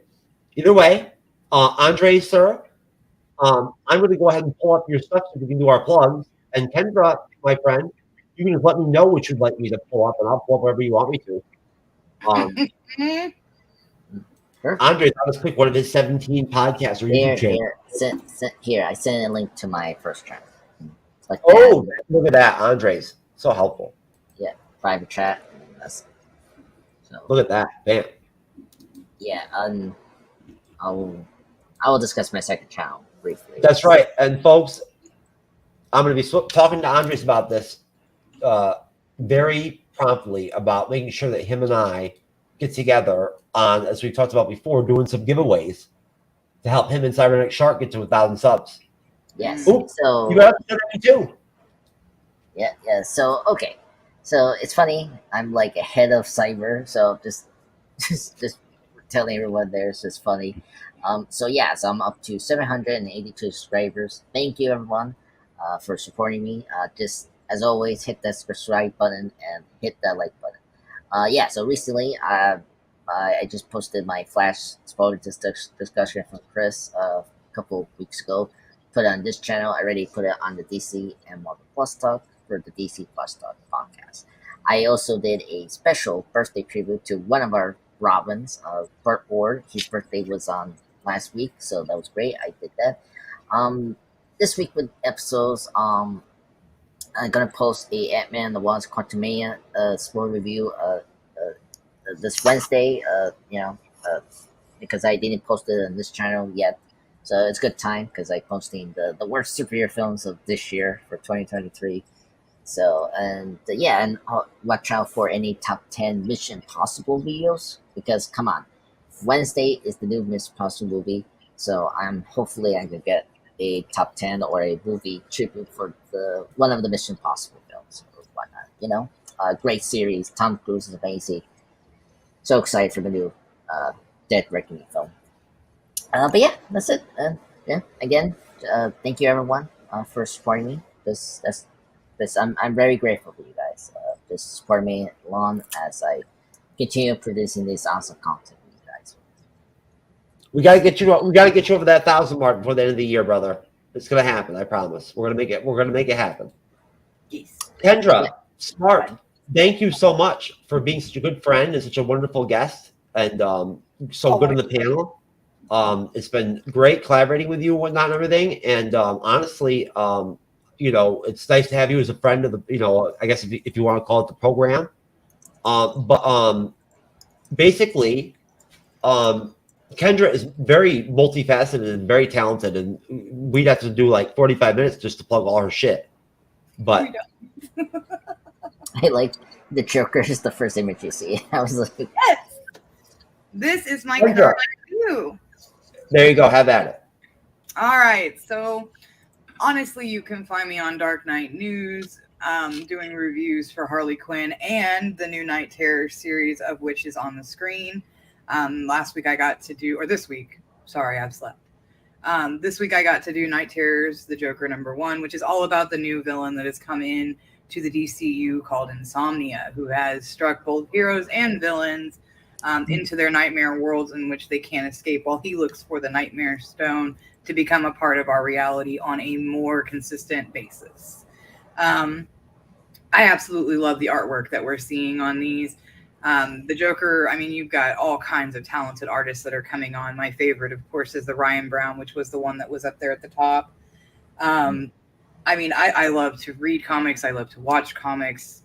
that's really my safe haven. I am a full-fledged nerd, and I have no shame. That's really neat. That's the Dustin Nigel comic cover. I absolutely love it. I mean, there's no time right now that I've seen in the last few years where it has been more beneficial to be a comic book nerd. We are getting some of the best talent coming in and just laying it out for covers. Some of the best story writers are coming back. Jeff Johns is back in the game doing JSA. I mean, it's just a time to be excited. I mean, it's almost like being way back when and getting to experience some of these good storylines again. But I can be found doing news and reviews there. Twitter is really my best way to be found. But since I'm proud of this review, this is the link that I provided. Oh, I'm saving this shit too. Yeah, I just clicked it, so I'm going to keep it safe as well. Okay. No, that's more than fine. I absolutely recommend this. This was one that I wasn't even sure I was reviewing until I knew I was reviewing it. And I have started picking up the entire series because I'm intrigued by the idea of everybody being asleep and getting to see not only heroes but villains fighting their worst nightmares. Yeah, I'm curious what they're gonna do with Scarecrow. It sounds like a lot of Scarecrow plot that should be used for Scarecrow. It feels like he's stealing his whole shtick, and I was like, "Wait a minute, what do you mean we're doing fear? What?" Yeah, I want to know. I if they put Scarecrow to team up with him, I'll be happy, and that'll be a good way. I think that would be amazing to see that happen. Because not all of the heroes, they've got a couple of shots that they're giving away.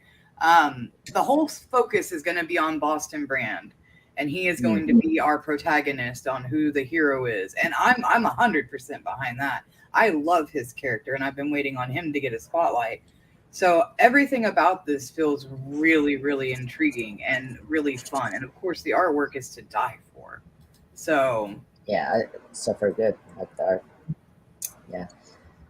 I like the name of the villain, Insomnia. That's actually a really good name. That's hey, folks, we hit 25,000 subscribers today. We did? Yes. Well, heck yeah. Congrats. Hell yes. Thank you, everyone. I'm surprised Cyber didn't already reach out. He probably already did. I just haven't looked at my phone. I was about to say, you've been dinging. You know what? Hold on. Let's see if this transfers so we can actually look at some of my shitty thumbnails. Yeah, we've been doing pretty good. Our first Secret Invasion review is at almost 8.5 thousand. Yeah, and the second is 6.5. And then, I'm happy that Casino says 4K. Yeah, I did a pretty good job with the thumbnail on that DC animated review we did. Oh, Superman Apocalypse? Yeah, I like that. Yeah. Yeah, that one did really good too. Yeah. Kendra, are you proud? Are you happy? I am. That's awesome. Did you even know about that? No, I didn't. Did you even know that those were the numbers and whatnot and everything? No, I don't pay attention to the numbers. I don't really either, to be honest with you. I just like. No, well, I mean, you know what? I can't lie to you. I am very competitive. And like you have to have the numbers if you want to compete, like at the level that I want to compete in content creation, right? Before I ever decide to just step back and just produce and just not even, just do, facilitate stuff from the background in general at some point, which has to happen eventually, right? It's a natural evolution, for me anyways. I would think I probably would find that enjoyable, and maybe jump back into content again. But in the meantime, no, I mean, I've had some success as an individual content creator. I've put out some really big fucking numbers on platforms and whatnot, easy, right? I could talk some shit. I've done it. So you know what I'm saying? For me, the MCU's Bleeding Edge was a nice break, right? And then it just became what it became. But again, folks, we really appreciate all of your support out there and whatnot and everything. But at the end of the day, it is, of course, Kendra and Andre's, right? And Dodger over here, about our silent third co-host. But seriously, it's the people on the panels and whatnot that make the shows. At the end of the day, that's how it works. We don't really do well analytically with women at the end of the day because of my charming attractiveness or whatever, whatnot, right? Like that's not why we're doing it. It's because of like the women on the shows, you know. So right, and they're attracted to Andres probably, not me, right? So I think it's more the quality of the content. I agree. No, but you know what? It's very humbling. It really is. And no, but I like to compete. You know what I'm saying? So like, fuck yeah, I want to hit 100,000 subscribers in like 6 months and like kill it, right? You know, I like being able to buy toys and shit for my fucking guests and my friends and shit and whatnot. If YouTube pays me more money, I can buy you guys shit. There you go. Isn't that cool? But anyways, you hear that, YouTube? But no, folks, look, we love you all out there in all the fandoms, right? And we're trying as much as we can to try to support and convey that love by covering everything in all the fandoms as much as we possibly can, right? And that's an evolution. What's that? I was hiding in the wings, and I'm very upset because I was trying to keep the surprise, so I didn't say anything when you guys were talking about HBO and Oz. But I would be 100% down for Oz. Oh God, I mean, geez, you know, that show. Look, there's so many old shows. Like I'm telling you, one time I've been thinking about wanting to. And this is the last thing I'll say, folks. And we'll get the hell out of here. But one time I cold guested. I don't mind cold guesting on shows. Of course I don't. You guys know I'm extroverted as fuck. I don't give a shit if like somebody wants me to come on their show like an hour. I've never met any of them or whatever. I don't give a shit. I'll just have a drink and get stoned and go on there and fuck around, talk some shit. You know what I'm saying? Have some fun, right? Stir it up. That's what I do. And it's good. It always works. People like it. Either way, I don't like these fucking Facebook, Instagram groups I get thrown into with all these like timid fucking like baby, you know, scared creators and whatnot that don't collaborate and shit. But this one podcaster threw out a link randomly for a show, right? It was like I could use another guest, and it was on the 90s. I love the 90s. And I've wanted to do 90s content before. And the premise was pick your top 3 general TV series of the 90s. It could be anything animated, like, you know, comedy, whatever. And then your 3 like serious, dramatic, like, you know, pivotal, like, you know what I'm saying? Like, you know, Sopranos, you know, Law and Order, you know, type shows. You know what I mean? Pick those 3. And it was me and 3 other guests and the moderator, and we all talked. And like we all picked. And the discussion was fun. It was fun. Like we were all like fucking just having a great time. It was fun as hell. And you know, and the stuff I love the 90s. So like talking about Seinfeld and Friends and like, you know what I'm saying? And like, you know, Law and Order SVU. I love Law and Order. So, I mean, you know what I'm saying? Understand, like people don't even know that Julie Louis-Dreyfus, like literally in Seinfeld is her character Eileen. She did so much for other actresses, for female actresses in terms of pay, right? Because of how much money she made, right? On Seinfeld and whatnot, because of what Jerry did to make sure she got taken care of, right? On his end too. You know what I'm saying? That like people don't even give her credit. But like she utterly, literally has made a lot of other women a lot of money. Right? Because of like the fucking bar she set with how good she was with her role and whatnot, and everything, and the money she made. You know, so I mean, it's important, and you don't hear her like shouting that shit off rooftops either. But she deserves a lot to do. I'm glad she's in the MCU too. Can't wait till we see Val again. With the material, that's what I'm asking. Yeah, we should do it Oz because it went off air 20 years ago, 2003. So. What about? Well, that's the way I see it. Is it makes more sense to? I mean, reviewing stuff that's old is like, it's fun, it's narrowed, it's fun, it's nichey. You know what I mean? When that's something you just do for fun, right? Like, I have guests that come on and they just like to do stuff like that, and then you can do stuff where you can also make it more relevant when you do things like trivia type shows and whatnot, like, you know, and you do like ranking shows and whatnot. I love doing ranking shows. Yeah. Hey, we need to do that in the Monday report. We need to. Oh, you guys have never done like a full Marvel ranking at the end of the year, have you? They're fun, where we do all the productions, all the releases for the year, right? Yeah. And then we all rank them as like a big, like we have big panels, right? You know, and then we just all discuss everything, right? Everyone's picks and whatnot. Yeah. It's fun. Yeah, my friend, my other co-host, we're gonna do that with the DCU when we get to Aquaman, and like all the DCEU films before the reboot happens. Well, I'm going to rank the Asian massage parlors, right in my area. No, next Monday's MC Bleeding report. But and with that, folks, we once again will call this one a night, and thank Kendra very much again for being our first actual other human being besides me and Andres on the MCU Bleeding Edge report. Andres, thank you for being with me again. Appreciate it, folks. We love you. Thank you for supporting us. 25,000 subscribers is extremely humbling.